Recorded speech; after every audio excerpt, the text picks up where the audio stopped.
Hello,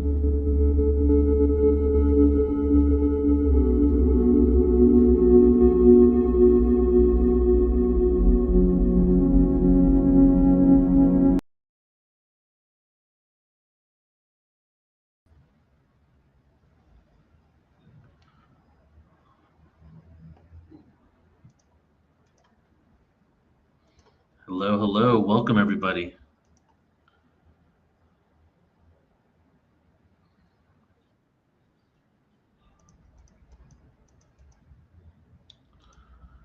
Good day to you all. Welcome. Guys, I think it's about time that we all realize, and everybody in the world is going to know pretty soon, we're not alone in this universe, and we've never been alone. For thousands of years, humanity has looked into the sky for answers, not realizing the sky is looking back at us. Ancient civilizations carved their contact into stones. Mystics received messages from the stars, and ordinary people across history felt the quiet pull of a memory they could not explain. Today, as you all know, that remembrance is accelerating. Governments around the world are finally acknowledging what so many have always known. There are intelligences here. We've visited since the beginning of Earth history. In fact, the evidence is now suggesting, even through mainstream science, that we receded from other planets and other systems. Watching, guiding, interacting with humanity, the era of secrecy is dissolving. Disclosure is no longer speculation, it's unfolding in real time. And soon, open contact will not be a question, it will be a chapter in human history. Imagine a world, everyone. Imagine this world where we have face-to-face contact with beings from across the galaxy. A world where our technologies, our sciences, and our spiritual understanding expand overnight. A world where we discover that the visitors we've been waiting for are our family. Because starseeds have been here all along. We are part of this greater cosmic lineage. Many of us carry memories, missions, frequencies seeded long before this lifetime. Humanity is not simply observing a galactic community, we are rejoining it. This moment is a turning point. What happens next will depend on us and our willingness to awaken and to listen and to remember who we truly are. So today, as we gather for these two panels, these starseed panels, we open the door a little more widely. We walk through this door to contact, to truth, to the vastness of our origins, and to the future we're stepping into together. So everybody, welcome to the portal to ascension. It's good to have you all here. Hello to you all. Hope you're doing beautifully. Go ahead and say hi in the chat. Let me know what you thought of my little intro. That was impromptu. 10 minutes ago, I figured let's do this. And excited for today, everyone. We're going to have two amazing panels. Yes, I did kind of plan this a while ago. However, we didn't really put together the people, the speakers, and everything in the way we have today until about a week ago. So on some level, this is really impromptu and really spontaneous, especially because there's some speakers today, presenters, that I just invited in the last couple of days. And today we're going to be infusing the timeline with the consciousness of the fact that we're not alone in the universe. The first panel, which you're now part of, is Messages from the Stars. That is the theme. And then the second panel, which will be at 1 p.m. Pacific, is called Understanding Our Role in the Galactic Community. You know, when I create these types of events, panels and events, I always find out later that it was just such an opportune moment. It was just the perfect timing for these types of gatherings to come about. You know, in the next month and a half, including in January, I have the Real Disclosure Conference. I have the Pleiadian and Arcturians Conference. We have the Dragons Conference. It's a super galactic 2 months, this month and next month, super galactic on Portal to Ascension. And it just so happened to coincide with the release of the Age of Disclosure, an upkick in the disclosure movement. And these panels were planned months ago, right in this precipice where the conversation is really out there. The fact that we're not alone in the universe. Not only have we been interacting with them for so long, but then governments have contracts, agreements, arrangements, reverse engineering craft. That's been obviously in the mainstream for a few years now, but we're taking it to another level. So today we're going to have beautiful conversation with some panelists, and your MC for today. Okay, drum roll, please. your MC and your host. And for this panel is Alan Steinfeld. For the next one, we're going to have Debbie Dashinger is going to be the one for 1 p.m. So let's go ahead and everybody, let's invite Alan on and go ahead and say hi in the chat if you haven't already and where you're hailing in from. Hey, Alan. Hey, Neil. Thanks again for having me be part of one of your amazing events, because I was going to say it last night when we were on the show, but you are a adventurous entrepreneur in this field. You are taking on challenges and tasks, and you're really at the cutting edge. You're really trying to create the next wave of what consciousness is about as we interact with these galactic energies, and I'm always happy to be a part of it. So thanks everybody. You can spell my name this way, but I'll also give my YouTube channel if you want to see some other videos that me and you have collaborated on. There's so much we've done and are going to do this year, Neil. I'm very excited about the Real Disclosure event that we're doing in January. And of course, the New Living Expo, Glastonbury, our adventure. I feel like this is the stillness before the storm. You know, we're right. Starting in February, we have so much going on, but 2026 to me is also kind of like a preparatory year for 2027. I feel we're building up momentum for that year. Can you tell me what you have planned in 2027? Okay. Well, I feel a lot of people, you know, a lot of intuitives, channelers, and then also like people like Bashar and even John Ramirez, the ex-CIA official, have all corroborated the dates of 2027 being a year where it could potentially be that the first step is everyone knowing we're not alone in the universe. That's the first step. Landing isn't the first step. The first step is us opening our consciousness to that realization, and someone maybe informing you, whether it's your government official or you finding the research, getting to that level now opens us up to the cosmic community. Right. I do really feel like I'm not a guy to predict dates at all, because people predict dates all the time, but I just feel the energy is picking up for that. What do you feel? This is what Bashar is saying. He says 2020. He has a T-shirt actually. Have you seen the 2027? Yeah, on that channel panel he was wearing on stage. The year that changed everything. So, this is a preparatory kind of period before we're really going into the big shift. I mean, people have been saying that for the last 20, 30 years, but I really think it's going to happen now. I really think the shift is happening. Well, John Ramirez said the CIA. I like the fact that it's not only in the esoteric world, but also in the mainstream world, and some government officials saying it. He said that basically the memo went out from these beings that have been interacting with Earth and governments, that if these shadowy parts of government don't get their crap together, they're going to make themselves known and just bypass all of it. So they have until 2027 to inform the masses of the secrecy in a way that, they're doing it through a drip way. Do you feel that's kind of in alignment with why they're pushing all this information out? Well, of course, they want to be prepared for what's happening, the government, because they know it's coming down. So the age of disclosure, all these kind of leeways into this unknown reality is being set in front of us, so they won't be thrown off guard. People will be a little prepared. There's people like leading the pack in the sense with presenting information like we're doing. So the planet's going to have to catch up to speed when this whole thing comes down. Exactly. Yeah, we're in for a really interesting journey. Interesting, right? So we want to get to the panel very quickly here, but let's go ahead and talk about the New Living Expo. Okay. So I want to congratulate Neil, for taking on something huge, like becoming the leading edge entrepreneur in the spiritual field. That's what I call you. That is what the portal has been about. And you're always taking chances, and you're always on the edge, and you're always putting your whole energy and self into these projects, which is why I like doing them with you, because you are all out and doing it. Thank you, brother. Thank you. So I've announced it a few times, but I'm sure a lot of you tuning in haven't heard that, I mean, I think almost everyone tuning in are from our email list, so you probably already know most of our story.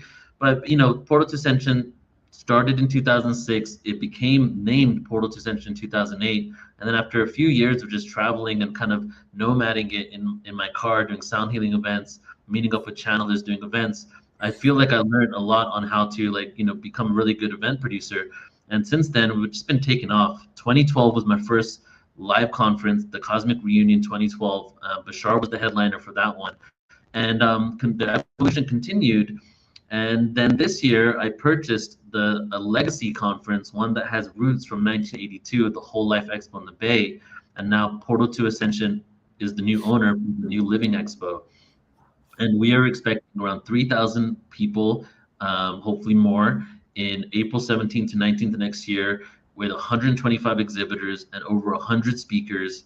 And it's just something so incredibly exciting, everyone. I feel that it's the perfect timing for me to have taken this on, because I want to really move into the future. And I've noticed that, a lot of ways, some of these expos are still kind of have this, the energy of the past paradigm in there. And there's so many things that are coming into the world now with technology, AI, the evolution of consciousness, disclosure. And so I really want to be to pioneer that into the future with that. So love for all of you to join us there. And Alan has been a part of the New Living Expo since the beginning. He's really good friends with Ken. He's going to be an MC. And all the presenters today will be there. And all the presenters at 1 p.m. today will be there as well. So I want to show the trailer, but you have anything else to share? Yeah, well, just the fact that you are bringing it back to the place where the spiritual movement in the U.S. began, which is the Northern California area, Esalen, San Francisco, Marin County. This is a kind of return and maybe kind of a full circle or a spiral. So the next wave of really what's going on, contact, is going to initiate a whole new level of what a spiritual awakening is about. So exactly. I'm glad you're doing this. You're opening the portal. Thank you. So let's go ahead and play the trailer, and then Alan, we can start bringing on the panelists. All right, so here we go. Definitely. The world is changing faster than ever before, and within this evolution, a new consciousness is rising.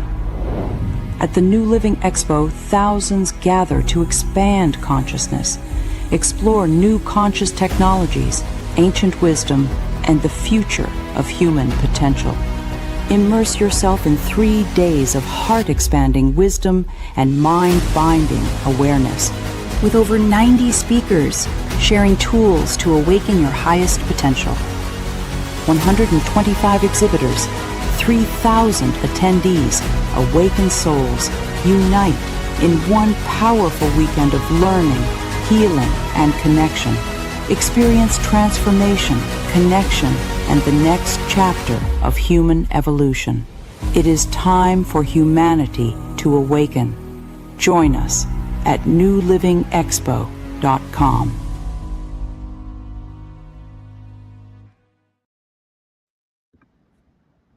There we have it. It is time for humanity to awaken. Alan, you ready for this? I am ready, Neil. Are you ready to go? Are you ready to lift off? I'm ready. Let's bring everybody on. Okay. All right, great. Do you want to introduce some of them, and I'll introduce some of them? Yeah, let's do it. Okay, so we'll go one and one. So let me start with Joan of Angels, and Alan is also he's part of the production crew of New Living Expo, and so is Joan. Joan is an executive producer for New Living Expo. She is actually what I say is kind of, she's mirroring me. I'm her mini me, or she's me. We're each other's mini me's. Let's just say that. She's assisting me on every level with New Living Expo. Joan and I go back. She was at my first conference in 2012. She's been a really good friend. Her, myself, and Alan have traveled to Egypt together. She's Joan of Angels. She's tapped into the angelic realm. She does amazing presentations, really showing you how to cultivate the miracle in your life. And now she's moved into assisting a lot of people around 50 and older, women 50 and older, to be able to realize that they can reset and their lives, and also step into their true potential and power at any time in their life. Is that right, John? Absolutely. That's what I love to do, everyone. Help you remember who you are. And that's why today's panel discussion is so important, I think, because we're talking about remembering and awakening too. So I'm really happy to be here, Neil. Love working with you. And guys, New Living Expo is going to be quite an adventure. It's soul family coming back together. And it's great when you recognize like your soul sister, your soul brother, and that was so thank you. I guess we're so related, all of us. Thank you. Yeah, I feel it all the time when we get together. Okay, it's up to me to pick a team member. No, I pick one of my favorite extraterrestrials herself, Viviane Chauvet, because she is the message from the stars. It's not, she has the message, but she is the message. She embodies the message. Her whole way of being, her whole approach to living and teaching and being an example for what's possible. I remember, Neil, we were at some meeting and some people started to have some kind of like a little disagreement. Viviane walked out of the room and said she couldn't be around that energy just because the people weren't getting along. It was a great lesson for me. It's like, wow, this woman, this person, this being is living her truth and she acts on it. And, you know, it's like things calm down after that. But Viviane, I'm so happy you're here to join us today. And the messages you bring through are constantly being upgraded to new levels based on how humans are evolving. So I'm really excited to hear what you have to say today. Thanks so much for being here, Viviane.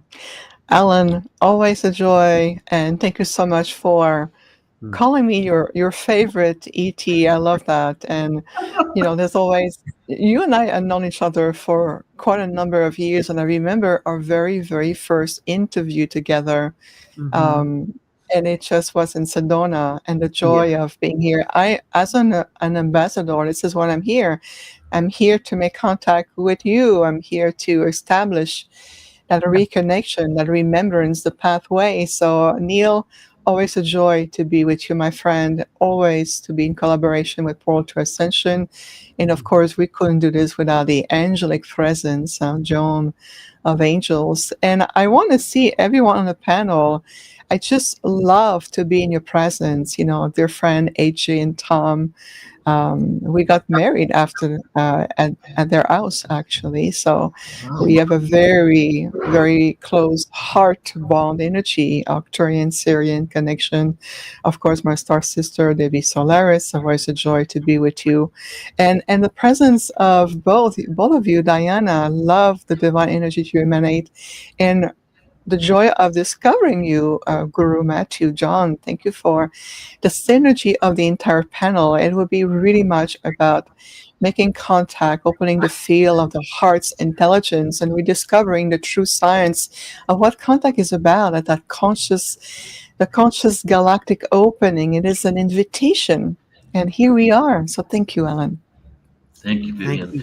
And then I'll go ahead and introduce Deanna Devine. So happy to have you here, Deanna. And Deanna, I think we've known each other for a couple of years, but we've only just started working with each other. And Deanna and also AJ and Tom from Speaking from Source are actual Portal to Ascension sponsors. If you guys are on the email list, you've probably heard about our sponsorship platform. So they're coming on deeper levels to work with us. And this is kind of the beginning phase of us really doing this together, Deanna. So welcome. And Deanna is a soul guide, multidimensional channel, and galactic shaman. She's the author of Mastering Quantum Creation, Awakening the Phoenix Within, Manifesting Your Reality, and Reclaim Your Cosmic Power. She's the creator of Quantum Ancient Codes Oracle Deck. Her work is devoted to activating sacred codes, restoring energetic sovereignty, and guiding others in remembering their soul divine purpose in service to planetary ascension. Thank you for being here, Deanna. It's good to see you. Yeah, thank you, Neil, for inviting me. I apologize. My voice is a little raspy, and it's interesting. I think we're clearing a lot. I've been clearing in the last few days. I think we had this full moon in Gemini, so this is really our expression.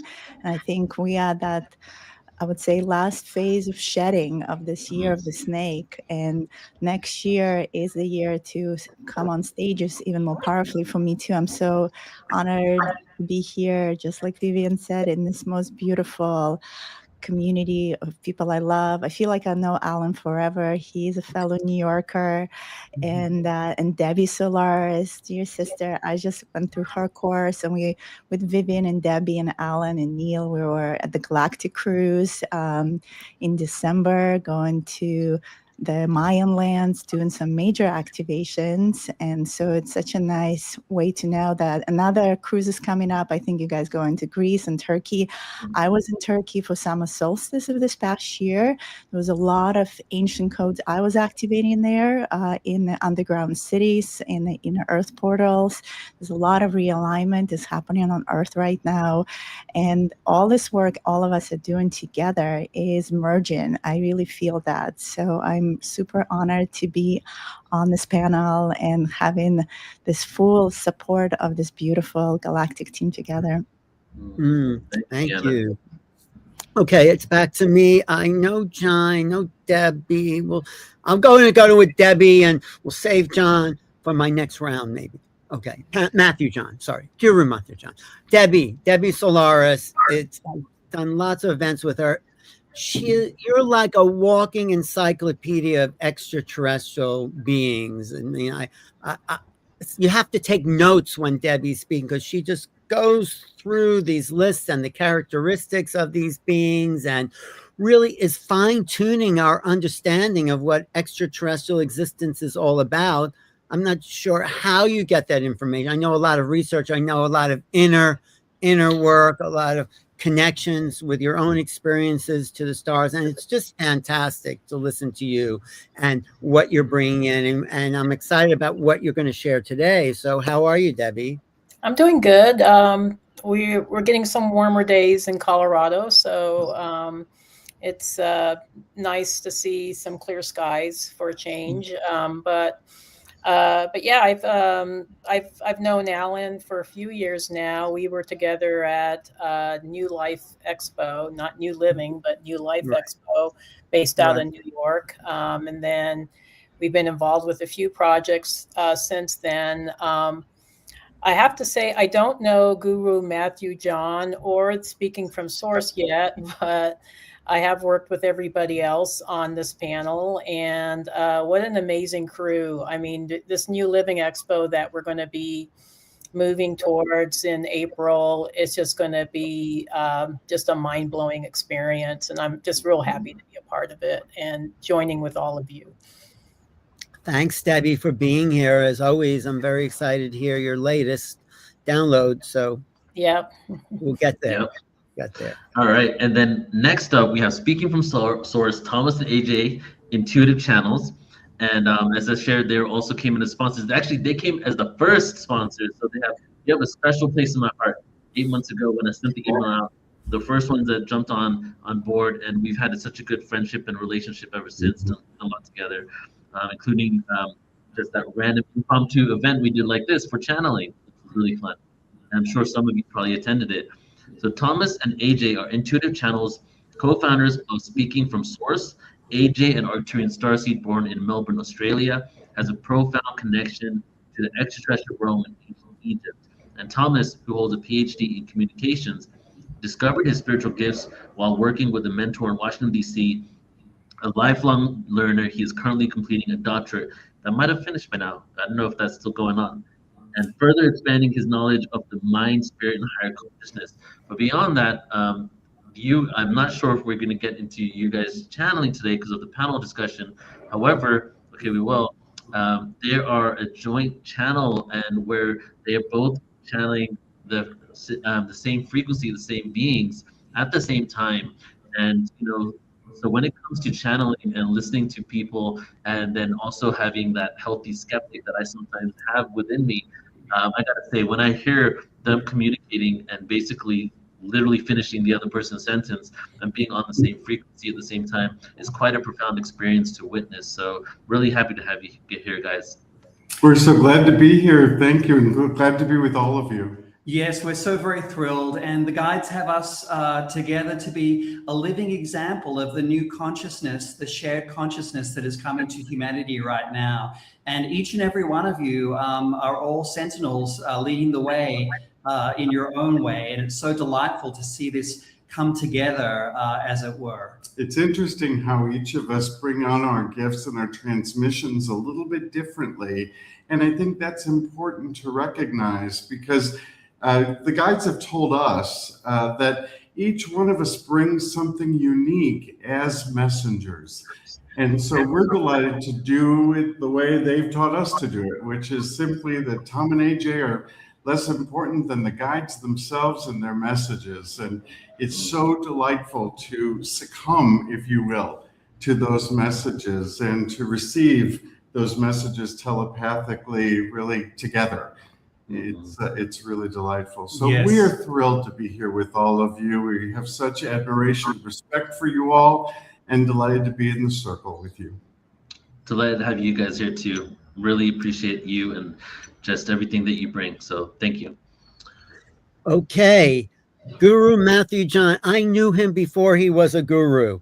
I knew him as Matthew John was already a spiritually awakened being. And I'm excited to hear about your transformation, because I haven't seen you in this level of the incarnation, but you were tapped in. I think we did a show about the lunar eclipse together and the energies that are coming from the eclipse. And you've kind of touched on a lot of the evolving spiritual concepts that the community is just coming into, and you're an educator and an experiencer and a bridge between these worlds. So I'm really happy you're here, and I wanted to hear a little bit more about your transformation. Maybe we'll get into that, but you have anything to share, Matthew, John? Yeah, well, thank you, Alan. I really appreciate the introduction, as always. I just find it such a charming nugget of warmth from the universe when I get to have you introduce me. So I really appreciate it. Neil, thank you for having me on. I'm so excited about what you're doing with Portal Ascension, bringing it more, not that it hasn't been in the 3D world, but really bringing it into the third dimensional world, that funnel from the upper energies down into the physical world by, purchasing a giant physical expo.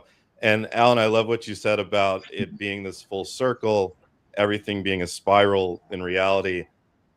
Absolutely, the conscious movement began in San Francisco, Dolores Park, right? It's where my parents were hanging out with all the other hippies, and that's where everything kind of began. And then down as a wave to Southern California, and then finally out east, right? So it's wonderful that we, as all of us on this panel are, leaders in the spiritual community, and so many people that are watching and commenting are as well. And to be able to bring that together in a physical space is really such a blessing. So, Neil, I'm so excited that you did that, and thank you for inviting me. Yes, definitely, brother. That's a good point. And okay, yes, I went through a bit of a transfer. Yeah. No, that's fine. Yeah. No, but I just want to say, I'm sorry, I'm having trouble hearing. I'm just saying the 60s, the hippie movement was the dawning of the age of Aquarius, and now we're past the dawning. We're actually in the day, the year, the epoch of this Aquarian age, and everything that we'll be talking about here is about the upgrade in human consciousness that the Aquarian traits are helping to facilitate for humanity. That's what I have to say. Okay, Neil, what about you? Yeah, and Alan, you and I are both. Oh, go ahead. Go ahead, Matt. Yeah, go ahead. Go ahead, brother. There's a little bit of a delay, but go ahead. Yeah, I was gonna say, yeah, I'm wondering, is it on my end or is it you guys? I don't. Can you hear me though? Yeah, we can hear you. Or no? Or so no, go for it. I can sign in and sign out again if it might help. All right. Okay. I guess he's going through an upgrade himself. Okay, but all right, Neil, were you going to say something? Well, yeah, Guru, if you can hear me, Guru Matthew John, go ahead and go ahead and leave and come back. I'm going to remove you from this right now. No, I was just going to comment on, just say that it was nice to see him again, because it's been a while since I saw him. But let's go ahead and begin the panel, Alan. All right, great. And okay, he's coming back in, so this way. But the idea about messages. Ready? Okay, good. Thanks for coming back. Mr. Guru.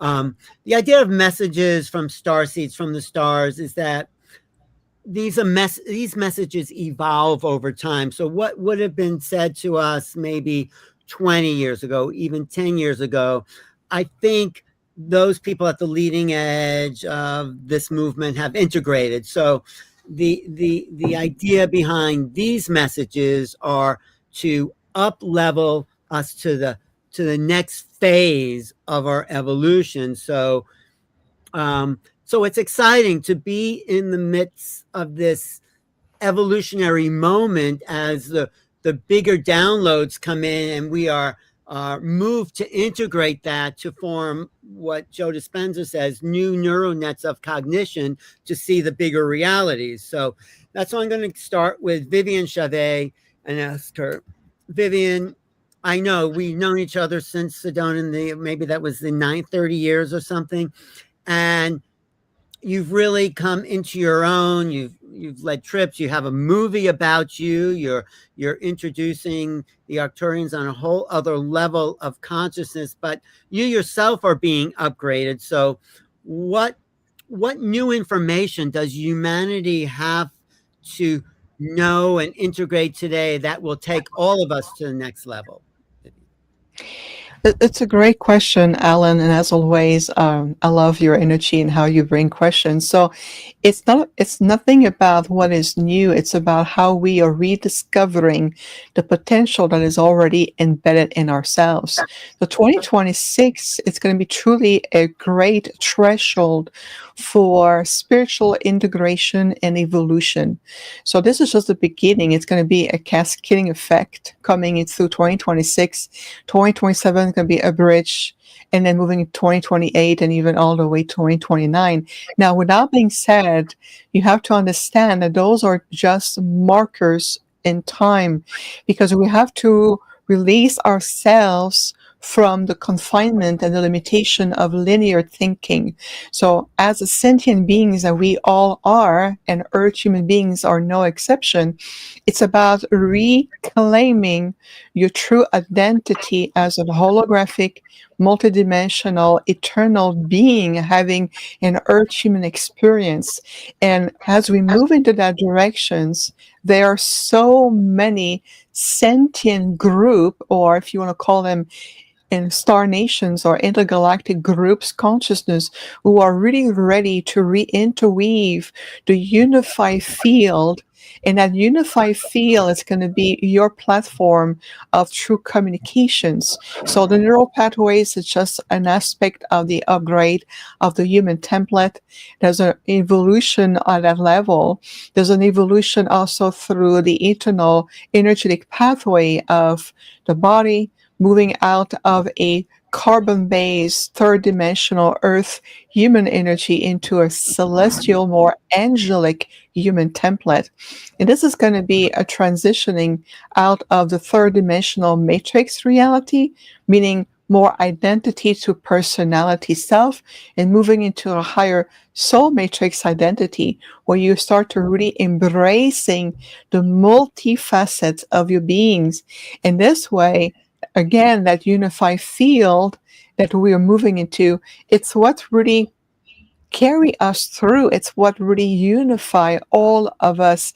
And without being a cliche, but the movement into the awakening of the heart's intelligence, it's going to open that gateway for all of us and all of you on the planet.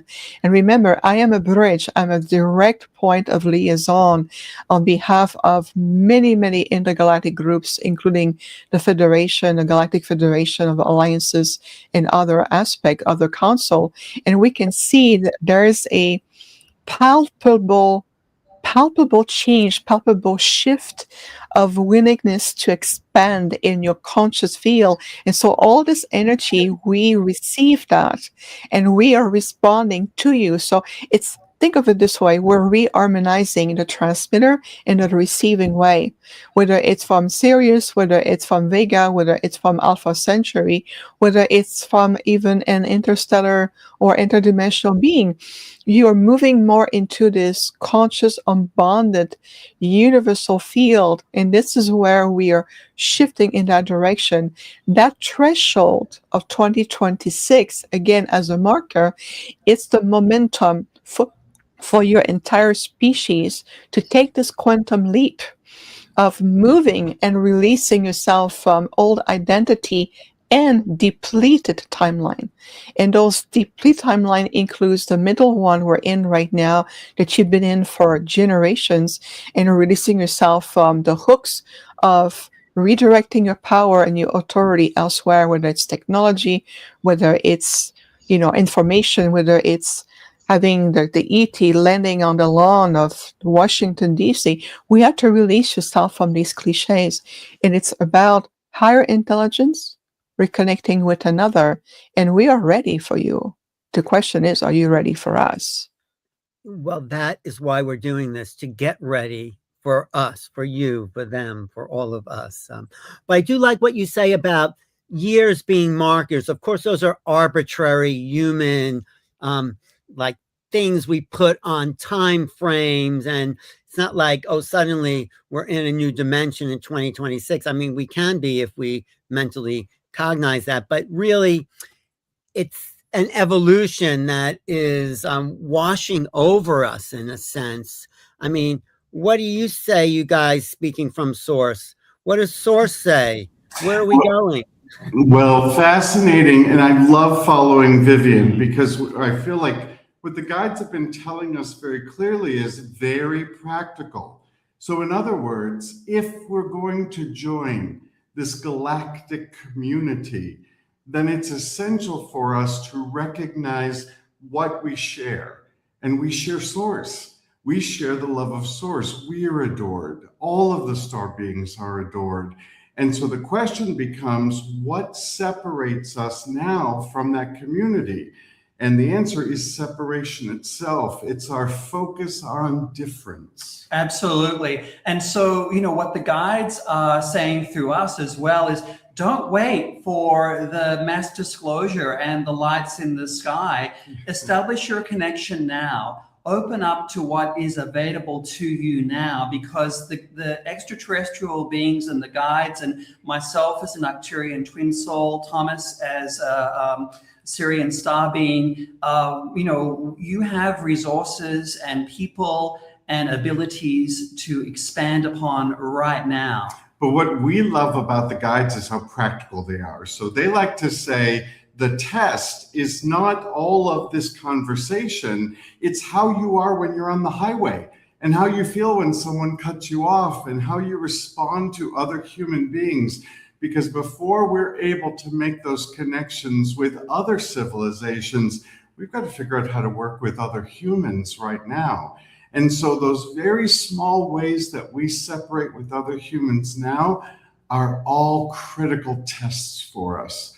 They're ways for us to sort of see why we need the time that we need to get ready. And we can address that daily. Our consciousness as it grows is a very practical consciousness about, how did I today unify with my fellow human? And how did I allow separation, distinction, difference, hatred, if you will, to keep us apart? Yes, this is absolutely about embodying those ideologies and those frequencies which are there for you, which will enable you to have those relationships with your guides and the extraterrestrials. Right. Thank you. Thank you. I think this is the point that Diana makes in her new book. I did a blurb for, is this human different. Diana, talk about that bridge between human, ET, star beings, and what we have to do. Yeah, thank you for bringing me after, because I do believe in the same topic that we are here to embody these frequencies.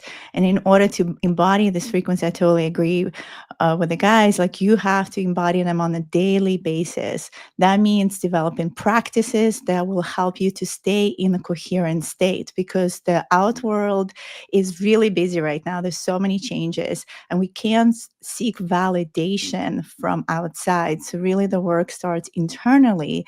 And so how do you anchor yourself on a daily basis? How do you ground yourself? Are you out in nature? What are those practices? And if you don't have any in the morning, start some.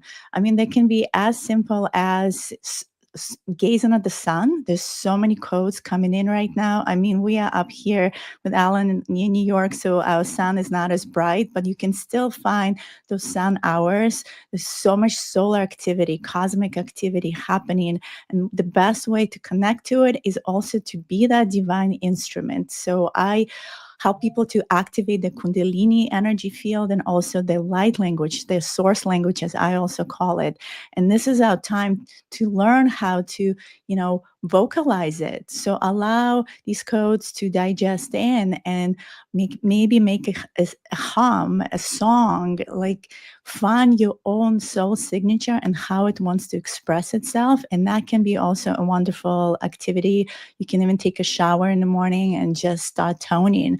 And as we tune, we are quantum, as Viviane beautifully said. And so how do we connect to the quantum field of information? How we become the frequency? And the tone gate is all within us. So creation is all created through sound. So become that sound, a sound of creation, and just infuse that in everything that you do. So I feel it for 2026, from what I've been looking at, and really next 5 years or so, the really next cycle of 9 years is all about radical authenticity. We're no longer in the place of hiding and not showing ourselves. And I'm seeing that happening in this year, where people losing their jobs, people losing friends. There's a lot of unpeeling happening, I would say. And it's happening for a reason, because as Viviane said, we are shifting from these old programs that we used to run to be in this place right now in December, in place of rest. When we're in stillness and we rest in, we no longer have our 3D jobs. This is our time to really start looking at our reality and figuring out how the next year of 2026, which is the blazing fire horse, I call it the magical unicorn, it's going to just take us off into this momentum and acceleration of what's coming. And I also agree that we shouldn't necessarily just wait for the open contact. I think open contact really starts with us. And so we're not surprised when they show up on a doorstep. It's just like, okay, they're here now. And we all have access to it. And I think it's time for us to really trust our gifts and trust our access. Know that you all, it's not something you're born with. It's something you just reconnect to. Back to that point about separation versus unification. So I invite you all to step into your embodiment, step into your radical authenticity, and be the voice that you're meant to be in this reality right now. I love that being behind. Who is that creature, that star being? Who is that one over your, I guess, right? That's a Lyran. It's a Lyran avatar, and very similar to one of my forms from Lyra, as I remember myself. She's very tall. She's about 9-10 foot, very graceful, and probably similar to how James Cameron depicts in the movie Avatar, where they were more blue skins. Lyrans that's the vegans. Debbie can tell you more about them, and these are one of the hybrids of the Lyrans. Who made that drawing for you? Where'd you get that? A beautiful being. Her name is Jessica at Light Being Codes. And when I was in the ceremony and I went into that form I was in the Lyran planet, and literally right as I came out of it, I saw this painting on Instagram, and then I reached out to Jessica. She actually rewrote the light language for it based on my signature, and it's been with me pretty much since 2020. Great. Wow. Thanks, Diana. Okay, Guru Matthew. because you didn't have much, got cut off before. I'm curious about, your journey, the messages that came to you that shifted your whole spiritual mindset and became a bridge to these other dimensions. What happened? How'd that happen? How can we do it? Go ahead, tell us. Okay. Yes. Yeah, I mean, speaking briefly on the personal transformation, the universe kind of pushed me over a cliff about a year ago, and I had to just completely step away from everything, and just allow some time for my body to reset, to integrate this new aspect that had come in, and I just had to step away and allow the transformation to happen. It's been a year of quite literally being in a cocoon, and just really recently actually starting to spread the wings and really feel around in the world as this new form, and it's quite magical. I've had a connection with extraterrestrials for a very long time, as you know, and especially with the Syrians. I have an intimate connection. I channel often a group of 5 Syrian extraterrestrials. I have had just wonderful, like, hours long, journeys to Sirius, and for myself and also for clients as well. And I want to offer a piece of a nugget of wisdom from the Syrians that actually came to me last year at a retreat I was running up here in upstate New York. And they had said that for the first time in this cycle of our planet's history, right, from the end of Atlantis on to now, that there's actually a human representative of planet Earth in the greater galactic council. Now, the logistics of that, I'm not quite sure. Obviously, it involves some sort of travel with technology that isn't openly disclosed to our planet right now. Some sort of, traveling through wormholes, or teleportation technology, or just, being taken on a craft, that has that type of technology to go wherever this galactic council physically lies. And even to say it's physical is somewhat, I think, precarious, because the vibrational frequency that these, galactic leaders from other planets and star systems are at is much higher than obviously where we're at in general right now. But I found that to be a very exciting piece of information that they shared, that there is a human representative. Everything now are those little baby steps, right? Another baby step was this 3-eye atlas, which I wanted to bring up today. I watched a little bit. Neil, you had Avi Loeb on, and I think Alan, you were on that one as well. And of course, he, what he brought to the table went very mainstream. Every news outlet, on planet Earth mentioned that, not every, but a lot mentioned that Avi Loeb, had said that this is a spacecraft, and some of the characteristics that, we've never really seen before. And what I received was that this is a spacecraft. What I was told was that it actually comes from the Andromeda Galaxy, which is our big sister galaxy. The Milky Way and the Andromeda Galaxy are tethered together energetically. The Andromeda Galaxy is the next step up vibrationally from the Milky Way galaxy. They're twin sister galaxies. They're actually, and even science knows, NASA knows, that they're very slowly merging. It's going to take billions and billions of years. And then the next step up vibrationally for the Milky Way and the Andromeda Galaxy will be this merged super galaxy, right? So essentially, this craft that appears, it's still there as a comet, travels through the Milky Way to all sorts of star systems in our perception of time, could be 90,000 years, right, or more, traveling through all these different star systems where there's a planet designated for ascension. Obviously, Earth is one of those planets designated for ascension. My understanding is that throughout the Milky Way, in general, you have 4 planets where there is sentient life, 3D or above life in every star system. And out of those 4, there will be 1 generally at a time that is going through an active ascension process, which is where we are right now. And I believe there probably are exceptions here and there to that. But basically, this is like a reconnaissance craft that travels from star system to star system, just checking in. And, I think that's the vibe that a lot of us in the spiritual community got, even without the specifics of what I was told, is that, it's kind of checking in on us, right? But my understanding is that it appears to us as we are able to perceive it based on the macro level of consciousness of the planet. So where we're at on planet Earth right now, we've gone from 20, 30 years ago. If you believed in aliens, you were a weirdo, right? You were a tinfoil hat wearing weirdo, to now where, thanks to really you guys, especially Alan and Neil, like, it's becoming so mainstream that if you don't believe in aliens, you're weird, right? What a flip that has been culturally, right? At least in the West, and definitely in a lot of parts of the world, right? So that's a sign. But based on where we're at with that, it appears like a comet with a question mark. It's a comet, but is it, right? Now, if we were at a higher macro level of ascension on this planet, it would just appear as a ship.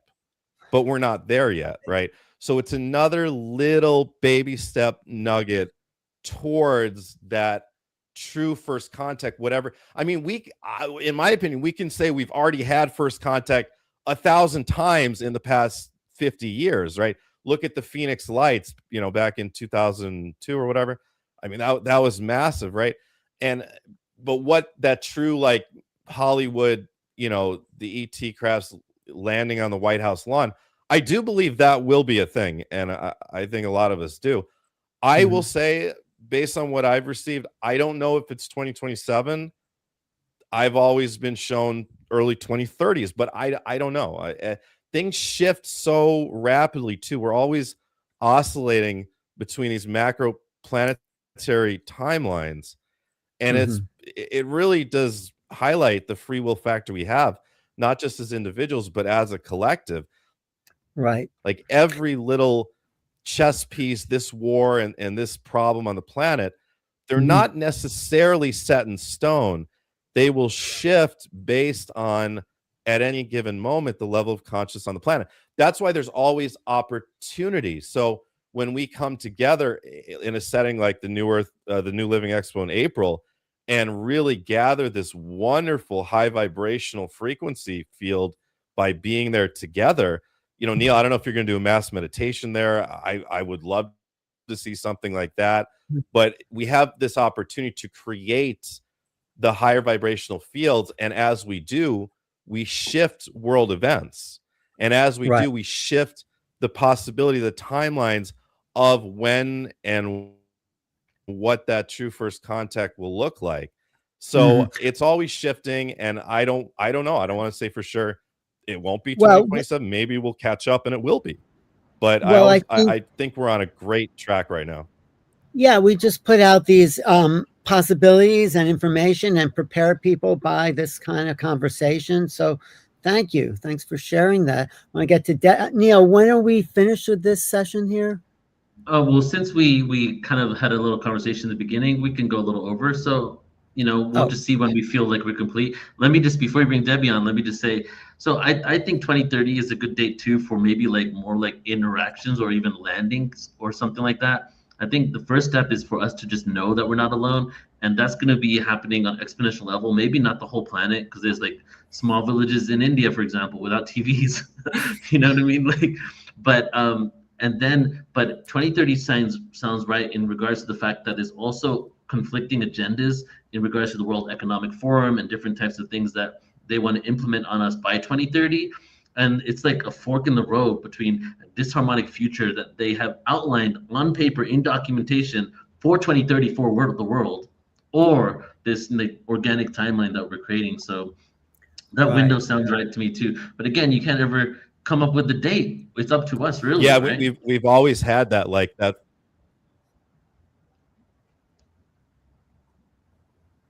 Yeah, and we've always had that fork in the road, right? That, is it going to be the darker timeline that the occult, forces would like to lead us down the planet, or is it going to be that, that ascended timeline? But the cool part is there's not one single ascended timeline. There's many. There's many of these. I'm calling them macro timelines that world events will unfold differently and in different years. So that's what's really exciting, is that we do have the power to shift what is coming, not just in our own future, but as a planet. And Neil, I'm curious, when you say everyone will know, like what type of event might that be to you? Well, wait, let's get to that. Let's go I'm around very for curious. one more time with that question. That's really good. Let me get to Debbie, because I do want to get to what type of event that might be and how the messages we're hearing today could prepare us. But Debbie, what are you getting at this next age folds and the higher consciousness starts to awaken? How are you bringing that into the field? Thank you for asking that. You know what? I'm seeing a lot of the sense of urgency amongst the overall collective. I think there's a lot of unrest on the planet right now because there is this separation of the 3D from the 4D and 5D realms. And I do agree with Matthew John about there's all these shifting timelines, and these timelines are actually not only expanding, but they're also collapsing onto each other. So I do agree with you, Matthew John, that we are seeing massive opportunities for different timelines to play out. And I think that's something that people weren't aware of even 5 or 10 years ago. I think everybody was talking about 5 or 10 years ago that there was going to be this massive, great event, and we're all going to experience that together. But it isn't going to be a massive. It's going to be a series of smaller events that are going to lead us to where we need to be. The urgency that I'm seeing, particularly with the people I'm working with that are my clients or my students, is that a lot of them are feeling the need to clear out a lot of karma and trauma. So there's a lot of, still in the collective, a lot of trauma signatures from the Lyran Wars or the Orion conflicts, or even there's a lot of conflicts, even the Maldek destruction, so Maldek was this planet between Jupiter and Mars that's now the asteroid belt because it went through this massive destruction. So we're still in the process of doing massive amounts of clearing. I would say individually and collectively is what I'm seeing basically throughout the last few years. More and more of my clients are booking Akashic clearings because they're getting this sense of urgency that they need to prepare for the 5D. We cannot enter the 5D unless we are really infused. And I think Viviane was referring to this earlier, that unless we're really infused with that love consciousness, and that we have actually energetically and physically activated our dormant strands of DNAs. So humanity was always supposed to have at least 12-strand DNA. We've been downgraded to 2. We're moving back to 12. So when we get to those 12 strands of DNA, that's when we're going to really be prepared for the 5D. The other thing too is the whole idea of being in love consciousness is being able to once again become a telepathic community, a telepathic collective. We are not there yet because a lot of us haven't embraced self-love. We haven't embraced forgiveness and moving past, these trauma signatures of shame, betrayal, loss, sorrow, grieving, so these are all energies that we are massively processing through at this time in order to further prepare us for contact with our extraterrestrial brothers and sisters. The timeline I got as far as that with the big contact experience, I actually got 2028, between 2028 and 2032. So 2030 does sound right. I think that's when we're going to start having physical where everybody knows about it, contact with extraterrestrial beings.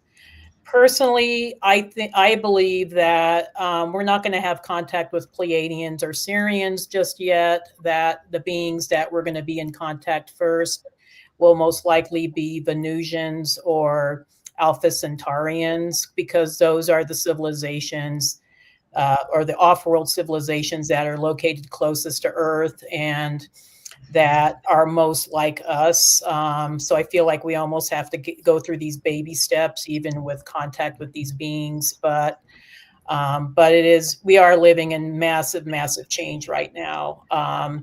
But we also have to do our own work. So it's not like we just get to coast along and, just have a good old time.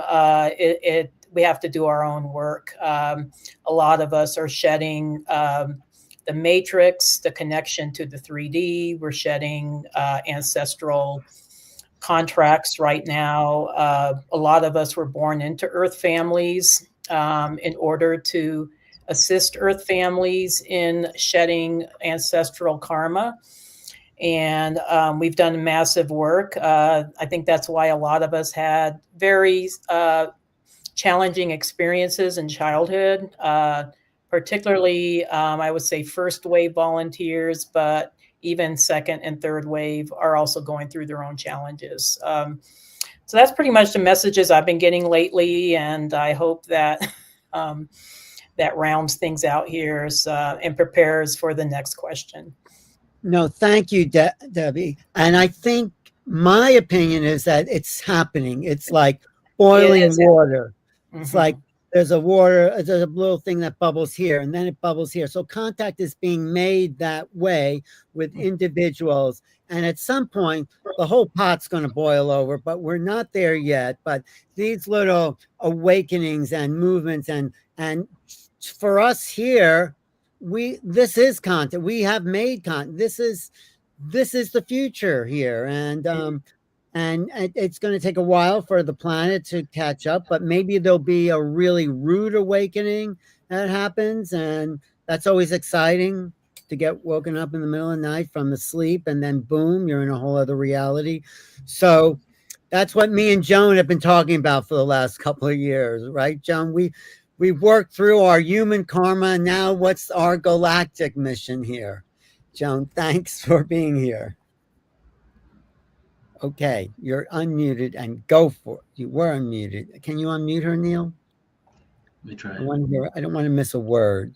I can't. Either. All right, guys. I don't know about you, but I know disclosure has been happening for years. And thank you for that, Alan. And everyone has contributed so much to this. But disclosure has been going on for a long time. We can look back at paintings from the Renaissance period and see ships in the sky. So they've been seeing extraterrestrials forever. But the problem is about everything really for us is that they try to wipe out our memory or deny our memories or deny the very things we see because the emperor has no clothes on. So when we talk about disclosure, we have to really look at the fact that the government has been keeping us from disclosure. Because why? Because that's what they're doing. They're trying to separate us from our consciousness. They're trying to separate us from our ascension. They are trying to stop the wave of ascension that is happening here on the planet, which is supposed to merge into this timeline around 2030, which is interesting why everyone here is sort of mentioning 2030 as a date. But knowing that it's our memory, understand that ever since like 2020, the slate is opening up and more people are actually like diving into history and looking at the timelines of the earth and going, oh my God, there's a whole history we do not know about and we are waking up. So what is really disclosure? Well, disclosure internally is really us raising our vibration enough, because who's chosen are people who are really starting to wake up or have ancestral lineage that needs to be awoken. So in 2013, in a plant medicine ceremony, I think it was my first or second plant medicine ceremony, I saw writing on the forehead of 5 different people. Now, I was kind of freaked out because that had never happened to me, and it was light language across their forehead. And when I got home, one of my housemates at the time, Scott, actually was a remote viewer. And I said, Scott, can you translate this? So he actually meticulously recreated it so I could see it, and then he translated it. And what was it? It was a call for a gathering of the star beings with humanity so that this disclosure can be planned together. Now, disclosure also is an internal thing. So when you raise your frequency, it's the same thing with connecting with the angelic realms. The more you raise your frequency, sending that antenna up to the sky here and getting into the other dimensions, the more contact you have with angels or star beings, or the more you get flooded with your memory returning. So our inner disclosure is all about our memory returning of the lifetimes we've had off planet as maybe extraterrestrial or celestial beings. I kind of, many of you out there are both. You have that celestial imprint and you have that star being imprint. So how do we deal with the fact that the government stands in the way of many people returning their memories? And that is what we're doing here today. Every time we have a panel like this or a discussion, it changes the field. It literally changes the timeline. I love that. Amazing. We are putting into the consciousness, and I know each of you have had contact of your own. That's why we're on this panel. And when we raise our vibration collectively, who knows, maybe many of you guys in the audience tonight go out and really raise that vibration and say, I'm really ready to talk to you. Let's go. Now, the other thing we have to be aware of is this false flag. I was listening to Brad Olson the other day. Boy, he's really passionate about this false flag that may be happening. So many people are going to think, and what kind of ETs are going to come down? Not the ones we know. It's the ones that are going to scare the living bejesus out of those humans who dared to question. So I want you all to know that it is still going to be, even if you see ETs on the White House lawn next month, know that it could actually be a distortion, and go back inside and feel it out for yourself. What is here? What are they trying to tell you? All right. So I think that's what I want to say. Beautiful. Thanks, Joan. I'm not sure I buy the false flag, because false flag's been happening all the time. We'll see. I think that's why it has to come to the people. It's a people's movement. This is why I support Danny Sheehan's work and the New Paradigm Institute and Steve Bassett.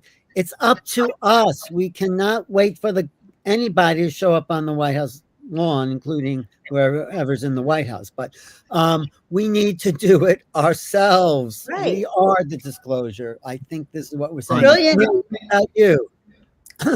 No, you're right. Now, I was privileged to be on several UFO investigations where I saw evidence of concrete, so there's disclosure that's concrete, like I got to see a physical ship, or I have to know it from inside. And I actually saw physical evidence of landing sites and that history. So there is so much going on. All right. Yes, it's a complex. It's not one answer. Neil, do you have the answer for everyone else? You're the one. Do I have the answer? Yeah, please.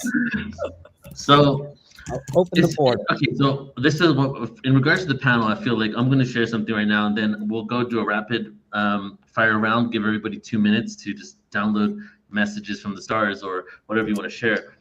So first of all, on the whole thing of disclosure starts from inside, I like to take it to the scientific level, that everything is paradoxical. Why is it that you meditate and go into the subatomic particles within yourself to connect? Because the vacuum of space and the way we can traverse space-time is through the wormhole, through the subatomic particles. We're made out of infinite singularities. So by tapping into our own singularity, we're able to contact. So it's quite a scientific, literal phenomena that the way to connect with ET consciousness is by going into that.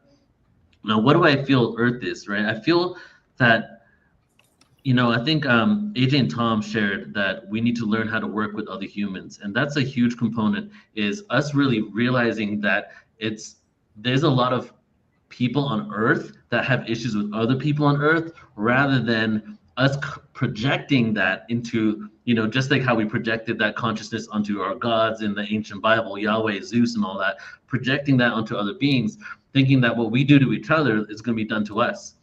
I feel Earth is the microcosm of the macrocosm. That an analogy I came up with that I think is kind of funny and cool is that you know those old movies like the Trojan War and like ancient wars, there would be two armies, like a Phoenician army and another army, and they're about to battle each other. And then right in the battle, before the battle, the two heads of the armies get together and they say, you pick your best person and you pick your best person, and they duel it out. And if whoever wins will save all these lives, and then we can just all go home and you will win. And I feel on some level that's like what Earth is, that we are here, and you might not call it a battle, you might call it just this experience, but we're here with the projection and the imprint of our entire galactic community and our history.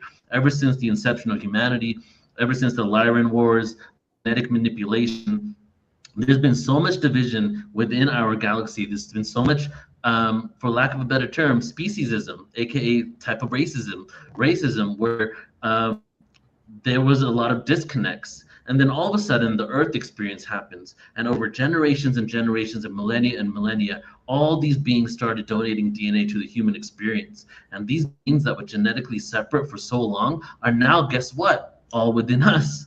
We are now beings that were like separate within the cosmos have a mutual ancestor through us. So we're a hybrid of all these genetics. And through that, through the etheric genetics, and I have a presentation on Orion where I talk about the non-physical DNA. Through our DNA, when we do this healing work, when we learn to live in peace with each other, when we release these traumas, we then connect with the DNA that doesn't exist in the light spectrum that we can perceive with our eyes, which connects to the other realms. And I feel that us working out how to live in peace with each other then permeates a frequency throughout the cosmos that also sends that signal out of universal peace. It's almost like, you know, how in Star Trek they say the final frontier. I think it's the other way around. Earth is the final frontier for the galaxy. That's why we're the biggest light show in the universe. That's why so many beings have an invested interest in us doing well and not destroying ourselves. Guru Matthew John had mentioned before that it used to be weird that when somebody would believe in ETs, and that was the other way around. I connect that into the cycles of time, because the age of the Kali Yuga, the Dark Ages, was literally has a few themes: hierarchy, authority, and delusion, right? And we've existed in delusion. What does delusion mean? What's right is wrong, what's wrong is right. And when he said, now it's weird to not believe in ETs, I'm like, the delusion is being corrected. Right? We're now starting to, like, everything is shifting to, oh yeah, of course there's so much more out there in the cosmos. With the, you know, the question Guru Matthew John asked me as well, like, again, I don't feel there's going to be landings in 2027. Who knows, right? But what needs to happen before, like, all of a sudden someone's just like walking in the field, has no idea we're alone in the universe, and 2030 comes and there's a landing, is people getting to that level of being aware that we're not alone. And a good example to answer your question, Guru Matthew John, would be something like the show Love is Blind. You guys seen that show, Love is Blind, or you heard of it? Okay, so in the show Love is Blind, right? It's like this dating show where two people are in different containers and they don't see each other, and they're talking and they're trying to see if they can, like, they're flirting with each other, seeing if they like each other or not, and then they start dating before they even see each other. Okay? So in this show, there's this girl, right? And she's talking to the guy, and they're speaking about, you know, what they're interested in. And then she goes, "Did you hear about the UFOs?" And then he goes, "What do you mean?" She goes, "Did you know that the government has been hiding for 80 years the UFOs, and they've been reverse engineering craft, and all types of governments, including Russia and China, have these UFOs?" And then he's like, "Oh my God, I love you, you're so smart," you know, just like regular stuff. But I was like mind blown, because my sister and brother-in-law were watching it, and I just came in the room and sat for 5 minutes and saw that. So I'm giving you like a funny example, but these little pieces of awareness being dripped into all parts of the world are just opening people up more and more to that reality, and then starting to research it. The amount of people 5, 6, 7 years ago, before COVID, had no idea, never even thought about it, but the amount of people that are thinking about it now. And as we know, thoughts creates reality, that this is kind of a simulated reality, and our brains are the processors of the consciousness, and our eyes are the projectors, and the world is the screen. So if we're thinking these thoughts, if we're realizing these thoughts, our eyes are projecting that reality. And so what is happening is slowly but surely we're getting to the point, whether it's 2027, 2028, we're on the precipice of it. More and more people are waking up. I shared the other day, everything they do backfires and more people wake up to it. And there's one last component here. There's no mistake that AI and quantum computing are all happening at the same time as this UFO disclosure movement. We get all types of signals from space. We have millions of signals that have been registered by space programs around the world. But a regular computer would take thousands of years of processing if those signals could be extraterrestrial. They've already put AI and quantum computing on these signals and have already identified hundreds of thousand anomalies of different types of signals and frequencies coming to Earth, and now even putting types of technology to decode this, right? And then quantum computing. Guys, like if you ask a quantum computing scientist, a regular mainstream person that could be atheist, what does the quantum computing mean? Most of them all say, well, now quantum computing has proved that we exist in a multiverse, because it's able to process one single thing through all infinite universes at the exact same moment to give you an answer in 1 millisecond that would have taken millions of years to have done, right? Quantum computing, AI, UFO disclosure, that's what I'm saying. Like in the next 4 to 5 years, oh my God, like the world as we know it is going to change, whether it's the esoteric world that we're in or whether it's the mainstream stuff that's coming out, the quantum computing, the AI, the UFOs. So I'm excited for all of this and what's about to happen, that's for sure.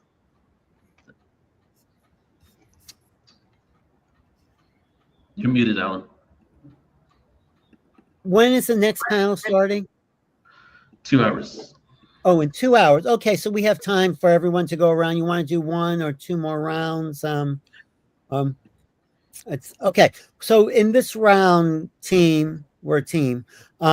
What is the essential message you want to deliver from speaking from source or Arcturians or the divine or wherever you're located, Matthew? But what is the essential message that we need to know at this time? So should we start with the source itself, speaking from source? Go for it, guys. Thank you so much. Well, the essential message that the guides are sharing with us is that there's absolutely no separation. We love to keep ourselves at arm's length about worrying about the future or setting a timeline in the future, setting expectations. Whereas, as you know, it's the perfect present. Absolutely everything happens in the now. And so your connection with your guides and your connection with your extraterrestrial brothers and sisters happens in the consciousness that you develop and expand into now. And it's no mistake that as we share a one mind and many people come to us for those personal channeling sessions, that it opens their consciousness up to the realm of possibilities that exists for them right now. So for each and every one of you, the time really is now. There is no separation between the things that you want and the things that you can have, and that includes your connection with the Starseed brothers and sisters. Tom? So dear ones, that means very simply, what's happening for you right now? What are you loving? And how are you expressing that love? What are you afraid of? And what is causing fear for you? We have a tendency as humans to fear those things that we don't understand or that we don't know or that aren't familiar with to us. So recognizing consciousness, remember, is just awareness. So recognizing what is it that's happening for you right now, because you have the ability to change it at any second. You can change it right now by readjusting your frequency. You have that wonderful power to change your frequency at any moment by changing your thoughts. And so staying in the now is how we move to the next step, how we'll move to the future. And that is the basis of transcendence. We are in a time of transcendence, and it starts with you, your ability to transcend all of the noise in the media or in politics, or even in your personal conditions that surround you, all of the drama that we like to watch on television, for example. Many people are finding that those energies are falling away and they can no longer deal with those type of energies as they move up in their vibration and their conscious awareness. Isn't that good news? Because again, what that means is as we become telepathic, we recognize that there's no deceit. Yes. Right? Can't lie telepathically. Yes. And so we're moving from this period of deceit into this period of openness and honesty. So recognize what's happening for you now, because it's all steps in the pathway. Great. I love that you can't lie You're absolutely right. I mean, why would you even want to? I mean, how could you? I mean, maybe there's a way, but we have to get, no, there's no way. Okay, that's fine. I'm not planning on lying telepathic, but you know, but that's really good, because that purity of thought is the essence of who we are. And the more we get back to that purity of thought, the higher we vibrate. So Viviane, when we were in Egypt and you sat in front of the Sphinx, you went into this state of channeling or connection that really brought through a frequency. I know it was really hard on you because you almost collapsed after, but could you give us a taste of these new frequencies that are coming into you and the message that may be part of that? Thank you, Alan. That energy was already achieved. What we're stepping into now is to return into a more spiritual integration and unity consciousness. Whether it's the ancient archives on the planet, if you look at the Pleiadian portal through Uluru, or whether it's the Lyran archives in this, in Egypt, the Sphinx, in the Sphinx area, or whether it's Glastonbury or any other point on the planet, there is a distinct unity field that is being created right now. And that's because of overall humanity willingness to expand your consciousness, to return to your heart intelligence, to release yourself from the imprisonment or the enslavement to time. So if you look at this planet, this conscious being known as Terra, or the Earth, her intelligence, consciousness, Gaia herself, understand that she's shifting out of the phantom matrix, the old construct of linear time, and she's returning into a higher timing frequencies. So it means that it changes the dynamic of interconnection, conscious connections, how we project our thought forms or our thought feelings in the field, and to recognize that ultimately you're all interconnected at every moment, in every breath that you take. We're all interconnected within this intelligence field. And we have seen distinctively movement not only in the sentient field of this planet, but also in the sentient field of all the other planets that form this tiny branch within the Milky Way known as the solar system. And as we mentioned, there's a lot of realignment taking place. This is part of what the advanced intergalactic enlightened star civilizations are returned to do, like ourselves, the Octurians. We are coming back to helping to repositioning this planet within the multidimensional timeline into the higher timing frequency and the ripple effect of this. So this is beyond some archives on the planet like the Sphinx or the place, because they too are shifting. They're no longer in the same resonance field. But to really remember everything, or the essential today, is you need to set yourself free from the constant field of negative thoughts. Those negative thought forms, lots of those forms generates from the field and comes from other places. Not everything is yours to work out. Not everything is wounds and patterns for you to work out. It's about understanding that we are releasing humanity shadow memory field, and we are releasing ourselves to identify as wounded, separated, abandoned beings. You're no longer identifying to those old energies, but rather you're stepping into your true spiritual freedom. You're stepping into reclaiming your sovereignty as planetary leaders in your community. And every day you need to take ownership and to step into this huge opportunity that is given to you, because this time frame known as a lifetime, remember, it is a unique blueprint in time that will never repeat itself twice. So what are you going to achieve within this time frame or this lifetime that your soul have come to learn, embody, create, generate, and becoming one again?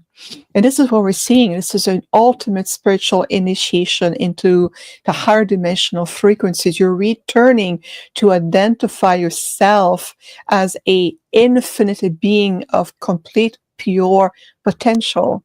And of course, the essential of the key elements, as we have all talked about, is ultimate self-love, ultimate self-acceptance, and self-worth. Those key masters unlock the doorways to everything. The universe is reopening to you. And so our role will continue to provide this very high level of teaching, coaching, practical integration to really supporting you, remembering that most essential truth of all: we all one with you, and we always have been. Now it's about to integrate and implement this living reality and to bring back this living knowledge. Step forward now as planetary leaders, as stewards, as guardians, and you'll see everything is available to you. It's just a matter of realigning yourself with your own reality. Are you accepting who you are? Are you loving who you are? Open the field. We are here. We always have been. And it's going to be much more. But for today, we feel this is the essential. Wow. That's a real integration of you, Viviane, and the messages and the beings. And thank you for that. I'd love to hear some more direct messages. Debbie, do you want to give a direct message from some star beings, if you feel like it? No pressure. Yeah, sure. No, that's fine. Please, I don't know if I have messages from star beings, but I do have messages from the Akashic guides and I guess my personal guides. But I would say at this time, I do like what Neil said. He explained the whole ascension process in 2 minutes, which I think is freaking amazing. But I love what he said about as above, so below. And I think we are seeing that galactically with some of the astronomical alignments. We're seeing massive alignments that have not been in play for thousands and thousands of years. And one of those alignments that is coming to us is the shifting of our North Star. So our North Star used to be Lyra, or actually the Vega system in Lyra. It shifted to Thuban, which was part of the Draco system. So that was during the time of the dinosaurs. And currently it's in Polaris, which has been our North Star for quite a while. What we're seeing is a shift from Polaris back to Vega. And what that represents below here on Earth is that we are going to be seeing a shift from the old Orion, Anunnaki, maybe negative Syrian factions, templates that have been in play here on Earth for thousands and thousands of years, back to the original Vega Lyran templates. So we're going to be seeing new systems come into play here on planet Earth, systems that are more 5D oriented, where people be able to do work that they love, that there won't be a monetary system anymore, that we'll be living in what is we're going to be pretty close to a paradise planet. Earth is already a beautiful planet, but we're with the higher frequencies coming in. It'll become even more stepping into its beauty. And we're going to have this beautiful integration of extraterrestrial technology along with Earth human, this beautiful mix of genetics that we're all embodying here. And I'm actually looking forward to that. That's a big reason why I think a lot of us are here, is to bring this into reality. And so I guess my call to action for all of you is to imagine how you would like this Earth to be. Imagine, something even beyond what is even capable. And I do believe together as a mass consciousness of this community that we'll be able to bring this to pass and finally become part of the greater galactic family. Thank you for allowing me to share that. Wow. Thanks so much, Debbie. Thank you. So good. Diana, do you have something to add to that too? Yeah, I just want to echo Debbie and Viviane. As a Lyran Andromedan, I connect to those collectives really strongly. And just like Debbie just confirmed about Polaris moving to Vega, I have been receiving a lot that the templates is being recreated. It's a new type of template, and we all collectively getting to choose that paradise template that Debbie talks about, the templates of Avalon, of Avian. So deep on a cellular level, on a DNA level, we carry those templates. So the grids, because that's part of major work that I've been doing in the last 2 decades or so, is to restabilize the grids. We're still working through the grids. You have to remember a lot of the grids got hijacked. So what we had back in Atlantis timeline to hold the consciousness, we can't use the same grids again. So what is happening right now is a lot of the starseeds that are getting reawakened, they go into Egypt or other places around the world. They're bringing their codes wherever they go. Everyone in their own way is weaving. That's what I've been shown on the blueprint level, weaving different layers of this new grid consciousness that we're creating on the planetary level. But we're not fully there yet. It might take, I know we're talking about 2030. I've been getting that as a big timeline shift, but it will take a little further than that to really step into the template that Debbie talks about, because we will really need to stabilize. But where we are going with the quantum technology, just like Neil has mentioned, I'm very involved in the quantum technology as well right now, on the medical front as well.